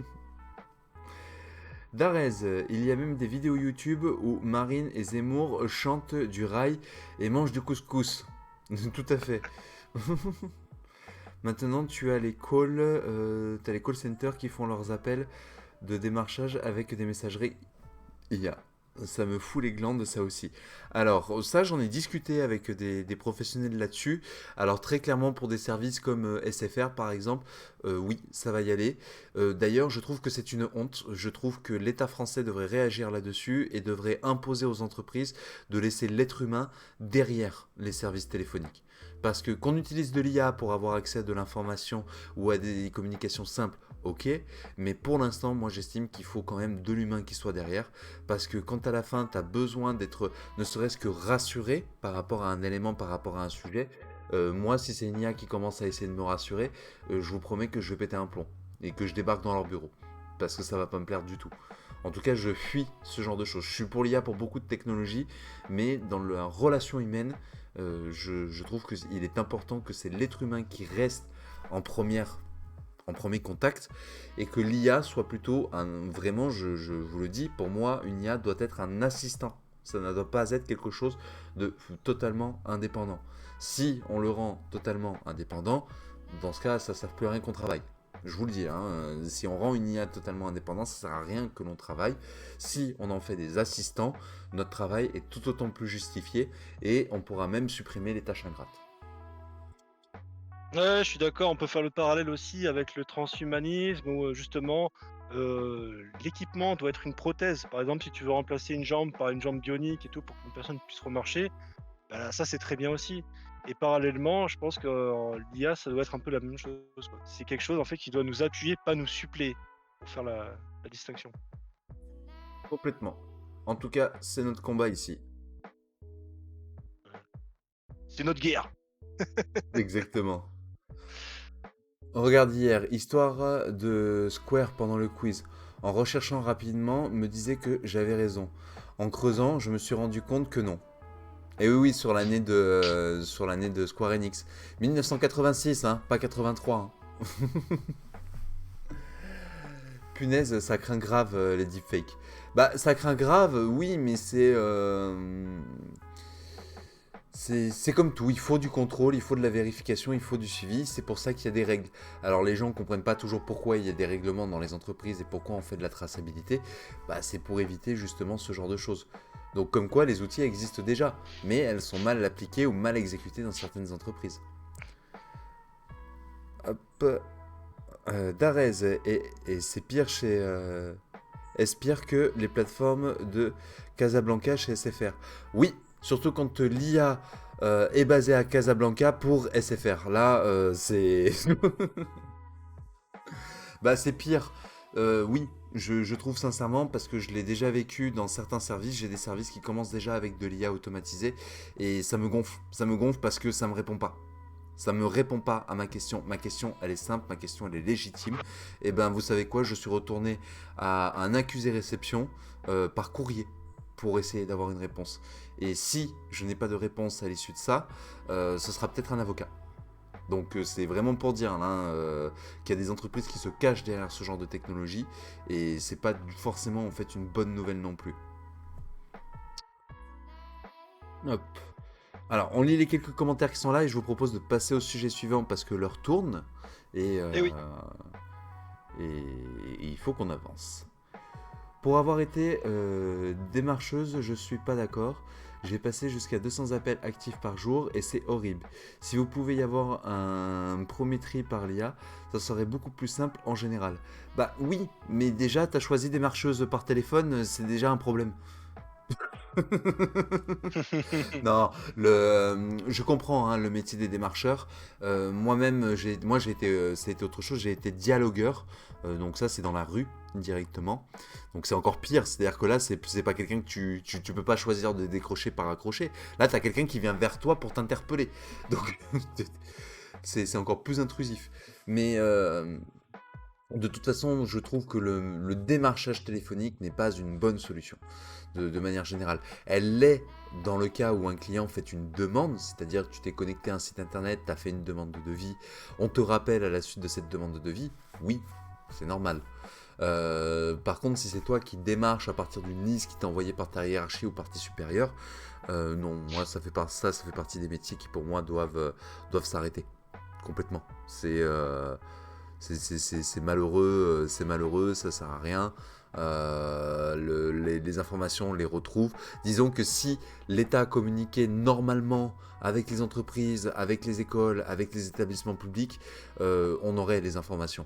C'est con, hein, mais on les aurait. Tout bêtement. Au lieu d'avoir à la télévision des trucs où on en a rien à foutre ou des politiques où les gens se crachent sur la gueule, mettez en avant vraiment des sujets qui peuvent aider les Français, qui peuvent mettre les choses en place. Alors je dis les Français, mais c'est valable pour tous les pays du monde. Hein. Donc, non.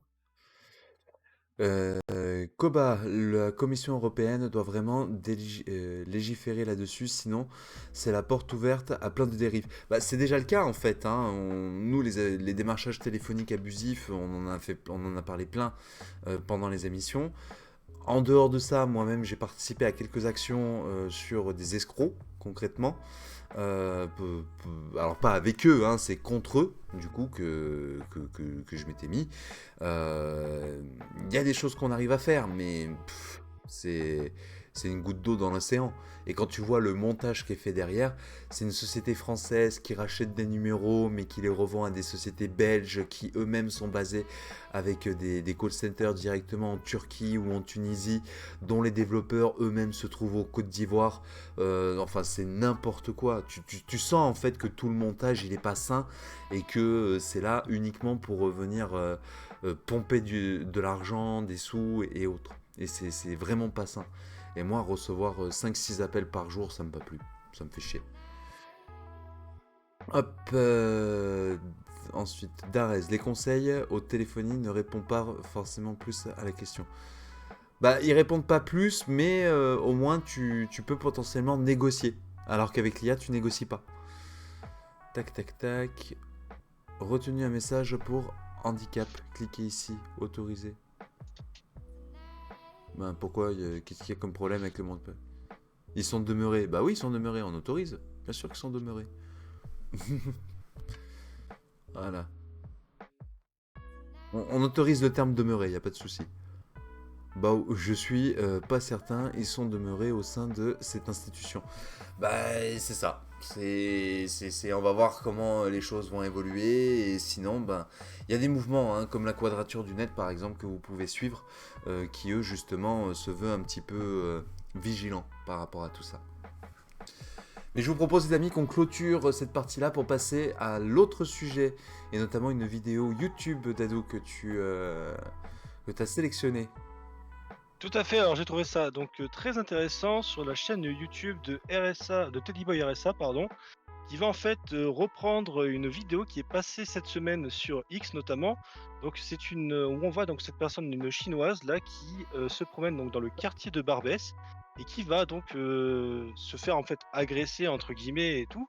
Mais ce qui va être très intéressant dans cette vidéo, c'est que les gens ont un peu cru à cette vidéo qui était un peu de fait du hasard. Alors que pas du tout. Et en fait, ça va vous expliquer un peu comment les vidéos buzz fonctionnent un peu sur internet, puisque dans cette vidéo, il va retracer, en fin de compte, le parcours de cette fille sur YouTube depuis sa création de la chaîne.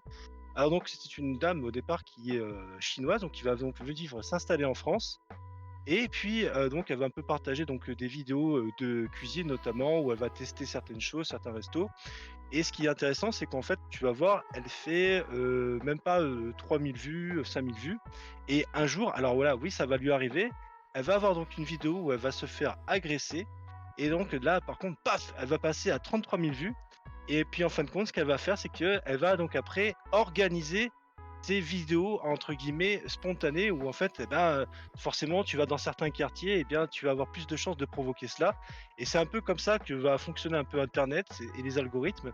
C'est qu'on peut provoquer un peu des stats et biaiser un peu la situation parce que ça a été partagé par, pas mal de sites notamment et alors qu'en fin de compte, c'était pas du tout le cas. C'était quelque chose en fait qui avait été, programmé et vraiment, j'ai trouvé très, très intéressant, cette analyse de Teddy Boy là-dessus, donc je vous inviterai peut-être à aller voir. Je vous mettrai, dans les sources ou quoi le lien de la vidéo.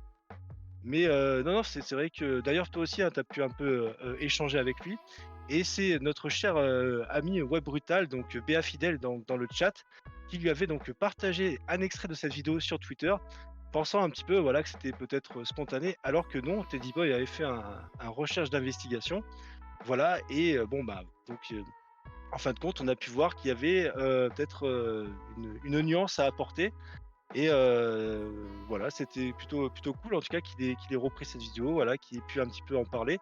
Donc alors chaîne, je sais pas si tu peux, retrouver la putain, j'aurais dû te mettre la chaîne YouTube de la dame en question, parce que tu aurais pu voir un peu où là c'est rigolo, où en fin de compte là, Teddy Boy, il va un peu retracer, ses publications vidéo et tu vois, vraiment la différence où, il y a donc cette première vidéo où elle va faire 33 000 vues par rapport aux autres, elle va buzzer et en fait après voilà, elle va orchestrer à nouveau donc ce genre de vidéo. Moi, ça me fait rigoler ce genre de contenu parce que la nana, en fin Ouais, de compte, c'est un petit peu le même effet que que t'as les observateurs animaliers qui se planquent pendant des jours pour essayer d'obtenir quelques images ou quelques vidéos exceptionnelles d'un jaguar dans la neige, d'une panthère, de certains animaux et tout. Et on en a vu, hein, des abrutis qui, eux, allaient carrément jusqu'à aller dans les nids des gorilles, dans les trucs comme ça et tout, pour aller être en contact et presque de la mise en danger parce que forcément ça intéresse plus le public. Et bah tu vois, toute cette illustration, ça me fait penser un petit peu à ça justement. C'est que elle, en fin de compte, ça lui est arrivé une fois d'avoir un truc en fin de compte un petit peu dangereux, un petit peu agressif et tout. Forcément sa vidéo, parce que les gens réagissent à l'émotionnel. Je le vois moi sur X, hein, très clairement. Ah oui, Pour les oui. quelques fois où je fais de l'émotionnel, parce que j'en fais pas souvent, j'ai de la réaction, j'ai des gens qui vont réagir à des posts ou à des commentaires, et si je fais des choses un peu plus sensées ou un peu plus structurées, voilà, j'ai des likes parfaitement normaux. Donc très clairement, déjà les gens sont beaucoup plus attirés par l'émotionnel, et elle en joue. Elle en joue comme ces présentateurs animaliers qui vont Épique. aller se mettre au plus près du danger. Ouais, Et parce ça que me tu fait vois qu'en fait, rigoler. les gens peuvent très bien se dire: «Ah regardez, c'est une touriste, elle s'est fait avoir dans un quartier», alors que pas du tout en fait. Ça fait très longtemps qu'elle vit en France, depuis plusieurs années et que comme elle buzz pas avec ses vidéos de cuisine ou quoi, bon bah, après c'est assez dramatique. Une fois en fait, elle va faire une vraie vidéo où elle se fait vraiment agresser, puis après en fait, elle va enchaîner en faisant donc ces fausses vidéos où comme si en fait c'était une touriste alors que c'est pas une touriste. Donc c'est bien, tu vois? C'est bien justement de pas rester, bloqué, en général, les extraits vidéo que vous voyez passer notamment sur les réseaux sociaux, parce que vous avez pas le contexte. Vous savez pas, en fait, si cette personne est là ou pas depuis un certain temps. Franchement, méfiez-vous de tous les extraits vidéo que vous voyez, en fait, en général sur internet. C'était sur cela, en fait, que je voulais notamment appuyer mon exemple, parce que, on sait pas. On n'a pas assez d'éléments, ne jugez absolument pas sur 2 3 minutes. Creusez ou, n'ayez pas d'avis. Faites soit l'un soit l'autre, mais restez pas juste sur la surface. Pardon, Chen, je te laisse, conclure, enfin continuer sur ce que tu voulais dire, mais Yes, ben là j'étais en train de lire un petit peu les commentaires éventuellement. Tac tac, j'ai pressé quand même. Attention au logage. Hein. J'ai pas snipé au final. Vu que moi visiblement qu'il est cru. Oh la douce voix ce, de ce bon Dadou. Et oui, et on espère bientôt le revoir aussi en vidéo parce que normalement il est censé être présent hein, sur l'émission aussi. Mais bon, comme on a quelques soucis avec le bah, dernier tu l'as, PC hein. qu'il a eu, bah j'ai pas ta webcam. Oui, mais je suis là, je suis présent Oui. sans que vous me voyez. Il y a la voix. Ah, on regrette tous ce bon vieux Dadou. Des fois, j'ai l'impression d'entendre sa voix dans ma tête. Quoi, Dadou, tu es là? C'est fou d'orchestrer le quotidien des femmes de l'ombre qui vivent ça au quotidien. Je trouve ça détestable. Ah bah oui, mais c'est ça, c'est de la mise en condition, c'est volontairement. Puis là, à Barbès, elle s'est pas réellement mise en danger, tu vois ce que je veux dire. Faut pas croire non plus que là-bas, c'est la faune. Bien sûr qu'il y a des choses qu'il vaut mieux éviter de faire, bien sûr qu'il y a des heures où il faut peut-être éviter d'y aller, mais j'ai envie de dire, du moment où vous êtes dans des grandes villes, dans des capitales, dans des zones comme ça, c'est le propre en fait de toutes ces capitales et de ces grandes villes, hein, malheureusement. Hein, c'est que ça attire toute la faune. Même si vous avez 1% d'abrutis ou de connards, 1% de personnes sur 66 millions d'habitants, ça fait quand même beaucoup de monde. C'est typiquement humain de vouloir être meilleur, même dans l'horreur et le malheur. Enchaîne, chaîne. Exactement. Comme cool chaîne.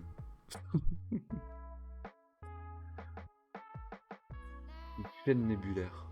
Ah non, ça c'est Chevalier du Zodiaque. Mais effectivement, on va enchaîner au niveau des sujets. Alors, les derniers sujets, ça va être plutôt rapide. D'ailleurs, c'est une catégorie, on est dans la catégorie innovation et découverte. Ah non, non, pardon, pas celle-là. Celle-là, on est toujours dans société, éco et politique. Donc, yes, donc dans l'éco décryptage, Google, plus que jamais menacé par une scission de ses activités. Mais qu'est-ce que ça veut dire? Qu'est-ce qu'il veut dire par là? Alors, il se passe une chose aux États-Unis, c'est que les États-Unis adorent la mise en concurrence. Et d'ailleurs, l'Union européenne, le modèle de mise en concurrence qu'on a en Europe, c'est pas l'Europe qui l'a inventé, c'est les Américains qui l'ont soufflé. Donc, si vous cherchez un responsable, c'est eux. Et là-dessus, ce qui est en train de se passer, c'est que Google est accusé vraiment de position dominante sur le marché aux États-Unis, en l'occurrence, puisque le reste du monde, ils s'en foutent, mais ça aura forcément des impacts chez nous.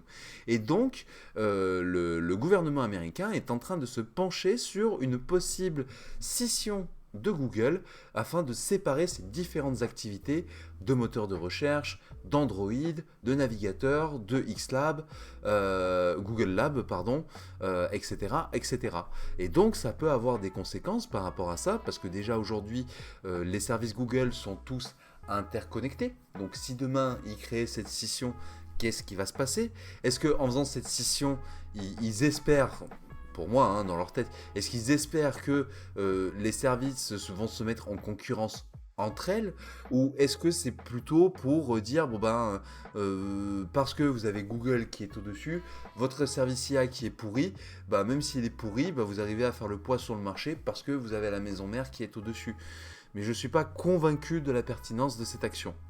Je ne sais pas ce que vous en pensez, toi non plus Dadou, mais je trouve ça un peu dommage. C'est ça, Non, Koba, c'est la loi antitrust. ouais. Ouais, non, non, écoute, je suis d'accord avec toi. Après, j'ai pas trop potassé ce sujet en question, donc je préfère dire que j'ai pas d'avis particulier. Donc, Ils voulaient faire la même avec Microsoft il y a plus de 20 ans. Aujourd'hui, ils sont toujours là et en un morceau. C'est ça.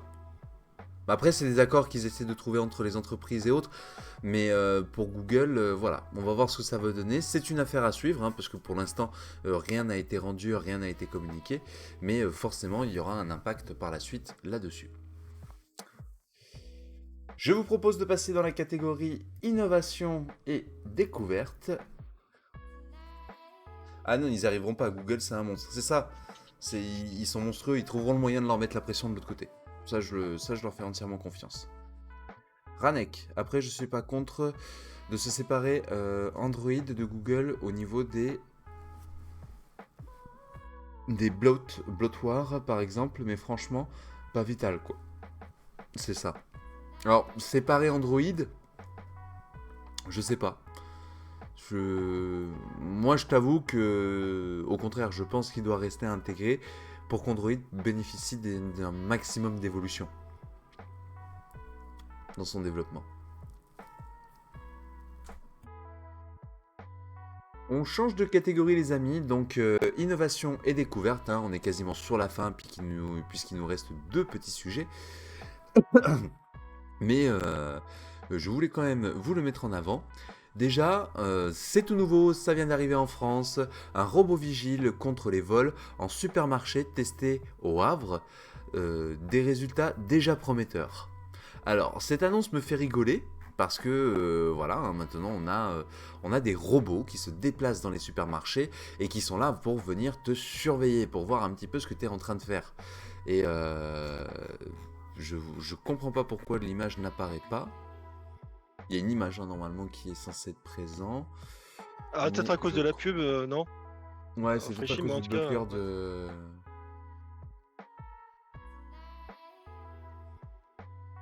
Débloquer le tracker, hein. Voilà, c'est celui-là. Donc c'est ce petit robot là, voilà, c'est ce petit robot que vous retrouvez dans le Havre du coup. Et donc ce petit robot peut se mettre tout simplement à vous suivre dans les rayons. Et derrière, afin de vérifier en fait si vous n'êtes pas en train de voler. Alors du coup, c'est à la fois je trouve rigolo, mais en même temps assez intrusif. Parce que on a déjà parlé des IA dans les supermarchés avec le Home Morning. On a parlé du fait déjà que l'IA sait vous détecter si vous avez un comportement douteux ou non. Donc ça peut être parce que vous avez mis d'un seul coup peut-être la main dans la poche, donc potentiellement vous avez peut-être mis un objet, que vous avez peut-être dissimulé un objet dans vos vêtements. Ça peut être parce que vous restez trop longtemps dans un rayon, que vous tournez trop autour du même endroit. Il y a plein de codes repères qui existent aujourd'hui. On sait que Auchan utilise ces technologies dans les supermarchés, et donc bah, maintenant on vient compléter un petit peu cette armada de surveillance avec ces robots qui viennent te tracer. Alors autre, j'ai pas trop de problème avec le fait qu'on vienne surveiller les voleurs, les choses comme ça et tout, mais je t'avoue que si jamais tu as un robot qui se met à penser que potentiellement tu vas le voler, la boutique, le magasin, et que le robot se met à te suivre comme un petit toutou en fait dans ton dos, je sens qu'il y en a plus d'un de robot qui va voler à travers les rayons. Ça, j'en suis persuadé. alors ça va dépendre du robot en question, parce que si c'est le robot dans Robocop 2 par exemple, ou un autre style de robot, c'est genre les destroyers dans Star Wars épisode 1. Effectivement, ça va être un peu plus compliqué. Tac, tac, tac. Comment le savoir? Ton Google Pixel tout neuf, il n'y a plus de lien avec Android. Hein. Déjà prometteur, ça fait marrer. On a branché le truc et il s'est allumé, ça marche forcément. Pour les plus grands publics, Android sans les services Google n'aurait quasi aucun intérêt, complètement. Moi, je croise un petit robot dans les supermarchés avec ce petit sourire, je ressors direct. Par par contre, le problème, c'est que si un enfant, fait une bêtise, est-ce que le robot va neutraliser l'enfant? Ou il aura une sécurité parce que c'est un enfant par rapport à sa taille? Non, mais je pense que c'est plus pour filmer parce que même aujourd'hui, les assurances, elles te le disent. Quand tu as un braquage dans un supermarché, dans un magasin ou autre, ne fais rien. Laisse la personne, donne-lui l'argent, laisse la personne partir avec l'argent et l'assurance fera le nécessaire derrière, tu vois. Donc aujourd'hui, on te demande de ne pas intervenir dans ce genre de situation. Là, pour le cas des robots, c'est pareil. C'est plus pour avoir de la preuve vidéo, peut-être pour pouvoir déposer plainte, pour pouvoir mettre un petit peu la pression à la personne qui est en face. Mais c'est comme tout, l'être humain s'adapte. Et donc, au bout d'un moment, tu arrives dans les rayons, le mec, il en a marre, il lui met un sac poubelle sur la tête, et puis c'est terminé, tu vois. C'est, on peut imaginer 1000 scénarios. Et je suis pas persuadé que le fait d'avoir un robot vidéosurveillance soit pertinent. Mais ça démontre, moi je suis persuadé qu'en fait ces robots, ils voulaient les utiliser pour les rayons, pour les supermarchés, et que les mecs ils sont arrivés à la fin, les gars, on n'arrive pas à faire en sorte que les robots ils rangent les objets sur les étagères, qu'est-ce qu'on fait avec maintenant? Ah bon bah écoute, on va faire des robots qui vont surveiller les clients. Voilà, ouais, comme ça on recycle la technologie. Très bien. Je suis sûr qu'il doit y avoir une connerie comme ça derrière. Ouais, non, mais c'est possible, hein. De toute façon, les plans changent et puis t'avais pas forcément, ça qui était prévu initialement et puis, bah, il faut s'en servir. Donc si je me gratte les cacahuètes, le robot en déduit que je suis un pervers. Non, il déduit que t'as volé un sachet de cacahuètes. Ou des M&M s'ils sont fourrés au chocolat. Donc ça, ça ne regarde que toi. Mais tu es un pervers pour ce robot. Oui. Déjà que j'ai toujours peur de paraître suspect sans raison. Il y en a en plus, s'il y a en plus des trucs dédiés à ça. Non, non, mais c'est ça. Hein. Alors moi, autant, comme je disais, dans un supermarché, ça me gêne pas. Par contre, le fait que ce soit dans la rue, en extérieur, où on avait présenté cette vidéo, je sais pas si tu te rappelles d'Ado, d'Amnesty International, où Oui. vraiment là, le robot en extérieur était capable d'analyser ton comportement émotionnel et que par rapport à ton comportement émotionnel, ah bon bah là, il a l'air tendu, il a l'air nerveux. Bon bah on va lui envoyer un petit contrôle de police, histoire de s'assurer que ce Ah, monsieur ne bah, pour moi, on présente va pas y un venir, danger hein. pour la société. Ah bah oui, hein, et la ville de Cannes va être en test hein, là-dessus. Hein. Ouais. Ouais, malheureusement. Donc ça m'enchante guère. Ah oui, ça c'est une horreur. Ça, moi, c'est une horreur totale. Donc, si vous voulez voir un peu cette vidéo, à quoi elle ressemble, je vous la repartagerai si jamais sur le Discord. Donc, d'ailleurs, j'en profite. Hein, si vous n'êtes pas encore sur le Discord, je vous l'envoie. Ah, j'ai tout en majuscule. Poup. Si vous n'êtes pas encore sur Discord, vous avez le lien qui apparaît du coup dans le chat. Et on vous repartagera la vidéo au cas où. Parce que, ouais, moi, cette vidéo d'Amnesty International démontre très clairement les dérives qu'il peut y avoir autour de ça. À voir pour la suite avec ce petit robot. Et en parlant donc de robots, d'automatisation et tout, c'est la dernière nouvelle. C'est ce nouveau grippin de chez Tesla que je vous présente. Non, pour être exact, il s'agit en fait d'un nouveau van développé donc par la compagnie de Tesla et qui est un van autonome permettant d'accueillir jusqu'à 20 passagers. Et donc, Du coup, tu voulu nous faire une vanne? ouais, j'ai voulu vous faire un van. Et donc voilà, c'est simplement parce qu'elle a été présentée cette semaine. Hein, il y a eu un gros événement du coup du côté de X qui s'appelle le Welcome. Welcome, je sais plus quoi. Enfin bref, il y a des conférences tout le temps. Et voilà un petit peu par exemple ce type de véhicule, à quoi il peut ressembler à l'intérieur.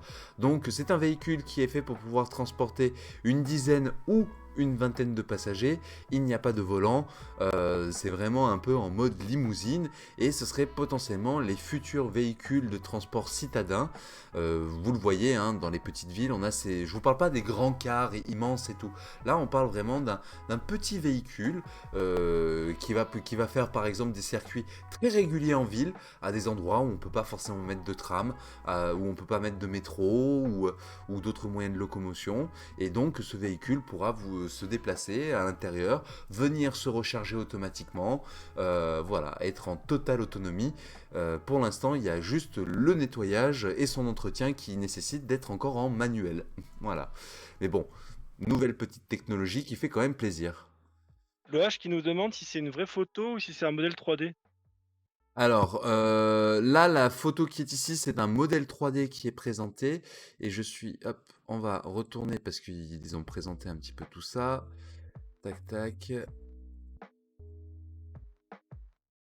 Je crois que on a le... Putain, on est en Europe, je suis bloqué.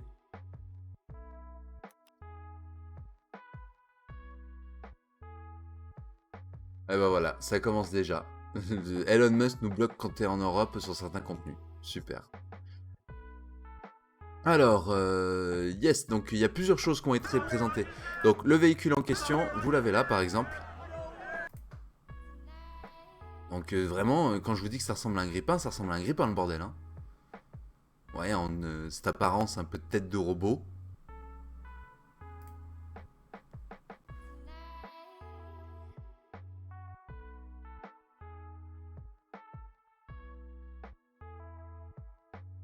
Donc vous avez les gens qui sortent du coup du véhicule.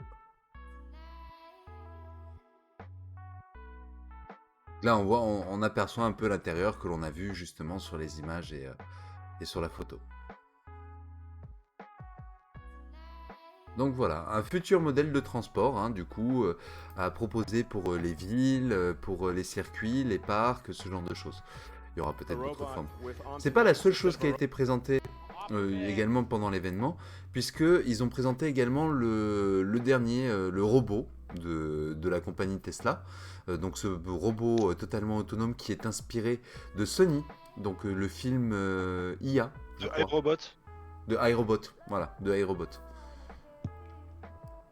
Et donc, pareil, hein, le côté de la gesticulation, des doigts, des mouvements, des machins, on y est, hein, puisqu'ils commencent déjà à le commercialiser et pour les particuliers et pour les professionnels, en tout cas aux États-Unis. Vous pouvez déjà commencer à vous inscrire sur la liste des commandes pour ces petits robots. Donc voilà, le monde de demain est déjà là.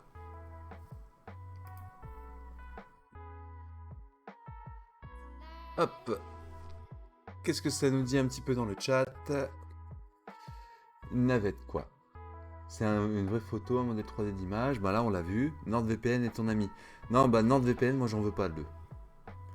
C'est bien pour transporter des personnes âgées. C'est ça, effectivement. Même pour les maisons de retraite, hein, t'as tout à fait raison.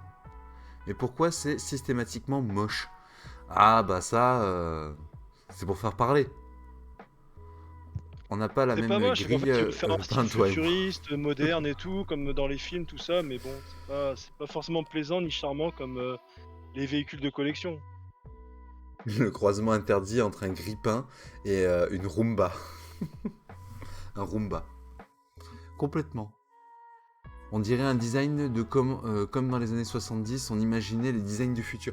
Mais c'est ça en fait, hein, et c'est ce qui me fait rigoler quand ils font sortir leur voiture, leur véhicule et tout. Il y a vraiment une très grosse inspiration années 80, 90. Bah, Ranek, sors-nous un exemple, parce que moi j'ai pas d'exemple en tête pour. Ah bah, Retour vers le futur. Rien que ça. Mais la DeLorean, elle fait pas futuriste, c'est un truc à l'ancienne.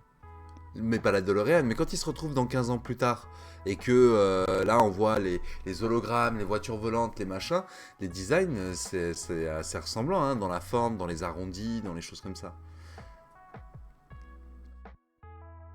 Hop là. C'est iRobot dans la vraie vie. Non mais c'est ça, c'est iRobot, Ah, véritablement. bah c'est ce qu'il dit Ranek, il dit que justement dans les films c'est plus joli qu'en vrai. Donc là vous êtes pas d'accord tous les deux. Comment ça?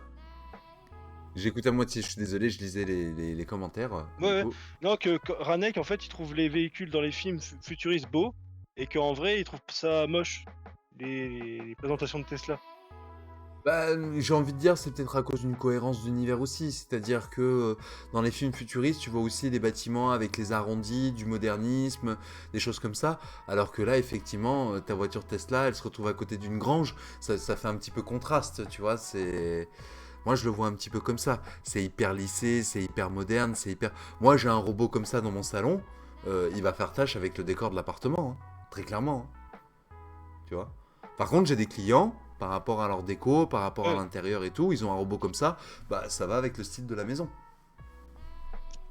Oui, oui, non, parce que Faut... toi, tu parlais du robot, mais nous, on parlait du grippin volant, enfin, du grippin volant de Ah bah la le voiture. grippin, je trouve pas forcément joli, je trouve marrant, je trouve fun, tu vois.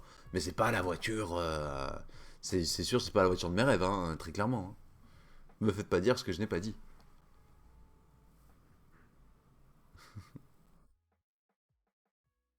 Non mais le grippin qui roule, ridicule, de cyberpunk sans deck. Non non mais je sais, hein, c'est ça. Mais est-ce que c'est pour faire parler aussi? Je sais pas pourquoi ils ont fait ce genre de choix. Si un jour on a l'opportunité de les interviewer, eux, l'équipe d'Elon Musk, etc., on posera la question. Mais pour l'instant, c'est pas, ça va pas arriver tout de suite. Faut changer d'appart. Ah non, non, non, moi je suis très bien là dans mon appart. En tout cas, pour les 3 prochaines années, j'ai pas l'intention de changer dans l'immédiat. Par contre, dans 3 ans, potentiellement, je le propose à la vente. Avoir une Tesla, c'est un trait de personnalité maintenant. Bah, c'est comme avoir un iPhone. Ça paraît con, hein, mais l'iPhone est un phénomène social bien plus qu'un phénomène comment, de technologie. Et les gens se saluent entre eux comme les motards. Exactement. Voilà, ils vont faire la même chose. Le temps fera son œuvre, le design viendra dans un futur à moyen long terme. Pire qu'avoir un iPhone, je dirais. Bah, c'est ça. Bah, après, ça dépend. Nous, on a un copain qui a pris une Tesla, qu'on est super content. J'ai des amis, enfin des amis, des gens avec le travail qui n'utilisent que des Tesla et qui ben, n'ont rien à leur reprocher à la voiture. Et inversement, j'en ai connu d'autres. Ils veulent même plus en entendre parler. Les gens, ils sont partis chez Mercedes, ils sont partis chez Porsche. Il m'a dit, quitte à dépenser 100 000 euros, autant que je me fasse plaisir avec une voiture un peu sportive. Donc il y a un peu les deux sons de cloche. Moi j'ai rien contre Tesla. Je trouve pas qu'ils prennent spécialement de retard par rapport aux technologies qui sortent actuellement. Mais j'estime aussi que Tesla pourrait quand même passer un petit peu le gap au-dessus. Donc ça ne Bah, dépend que d'eux. après, le problème, c'est que ils ont pas trop de concurrence en termes de robotique. Je crois qu'il y a Biodynamics, qui me semble qu'ils font des robots. Mhm. Mais je connais pas Biodynamics trop, j'ai également. l'impression qu'ils sont un peu seuls dans leur domaine. Et le Alors, fait qu'ils auraient de la concurrence ferait que peut-être qu'ils seraient un peu plus performants. Enfin, je sais pas toi ce que t'en penses, mais. bah, c'est là où justement tu es biaisé. Tu es biaisé en fait parce que là où Elon Musk l'a très bien compris, c'est qu'à force d'avoir Tesla, d'avoir X, d'avoir racheté, enfin X, anciennement Twitter, SpaceX, tout ça et tout, c'est quelqu'un qui est très agressif sur la com. Donc en fait, il occupe un petit peu tous les champs, que ce soit en bien ou en mal, il occupe en fait l'audimat, et donc forcément, il efface sa concurrence qui, elle, essaye d'être un peu plus... oui, bah nous, on va pas faire les mêmes conneries, on va essayer d'éviter Ouais, de ça s'attirer me des fait penser ennuis, en d'être dans fait la merde. ça me fait penser, pour faire le parallèle, à PlayStation et Xbox, où t'as PlayStation qui communique de partout, dans la Ligue des Champions, dans les villes, et Xbox qui ne communique pas, ou très peu. C'est ça. Ouais. Bah, c'est un peu, moi, c'est un petit peu le constat que je ferais par rapport à Elon Musk, c'est que lui, par sa personnalité, en fait, il communique énormément, énormément, énormément, énormément, et donc forcément, ça vient créer, tout le monde finit par parler de lui, donc tout le monde parle de ses produits, et donc comme tout le monde parle de lui, bah, les gens comparent les autres produits à Elon Musk. Et c'est là qu'il est fort, en fin de compte. C'est ce qu'a fait Apple aussi. Apple, tu n'achètes pas un téléphone, t'achètes un iPhone. T'achètes pas un téléphone. Tu n'emploies pas le terme de téléphone.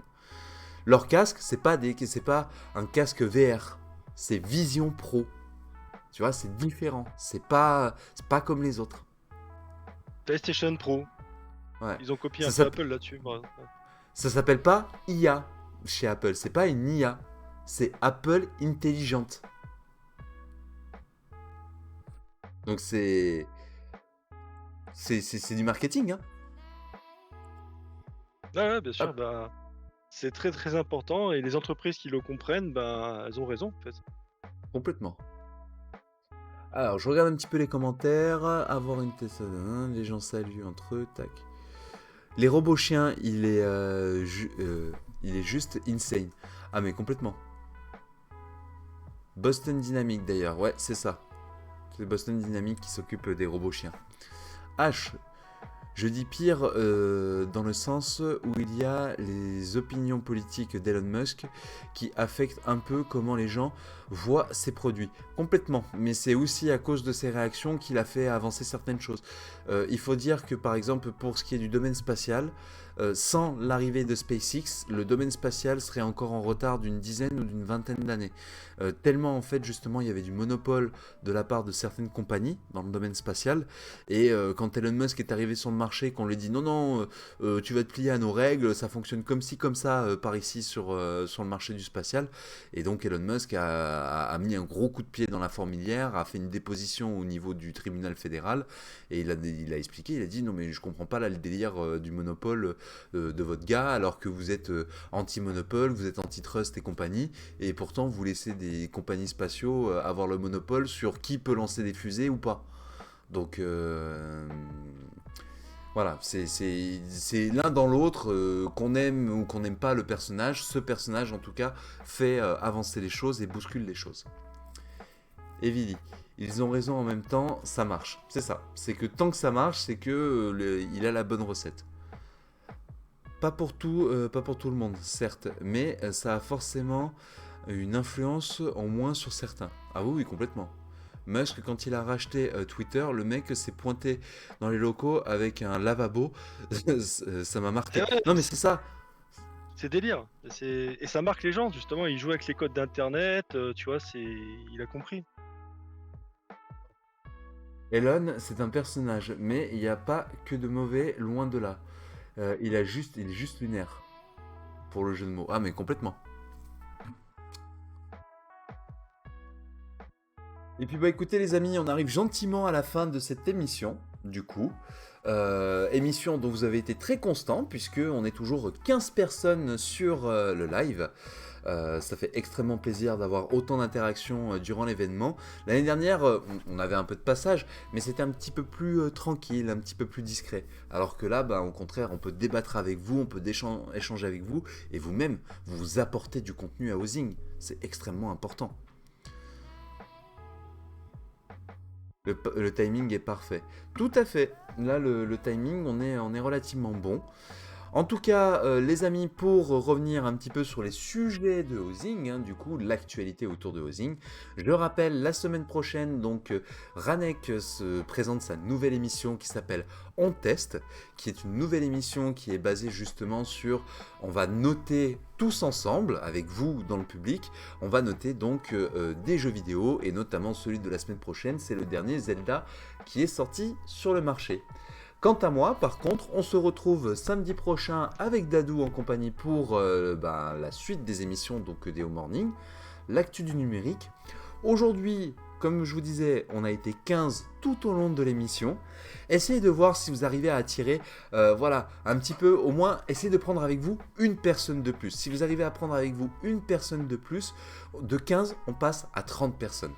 Alors, pas forcément tout le monde pourra être présent ou quoi que ce soit, mais nous, ça nous donne de la force, ça nous encourage à aller beaucoup plus loin, et je vous promets, avec Housing, on est en train d'essayer de préparer plein de choses, et si on voit que derrière, que ça marche, que ces contenus vous intéressent, et ça va nous donner de l'énergie pour aller encore plus loin là-dessus.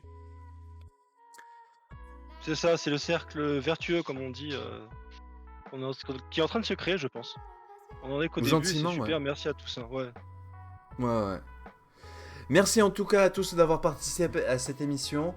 On vous fait de très gros bisous, prenez soin de vous, on se retrouve la semaine prochaine pour la suite. D'ici là, portez-vous bien et faites attention à vous. Ciao tout le monde. Bye.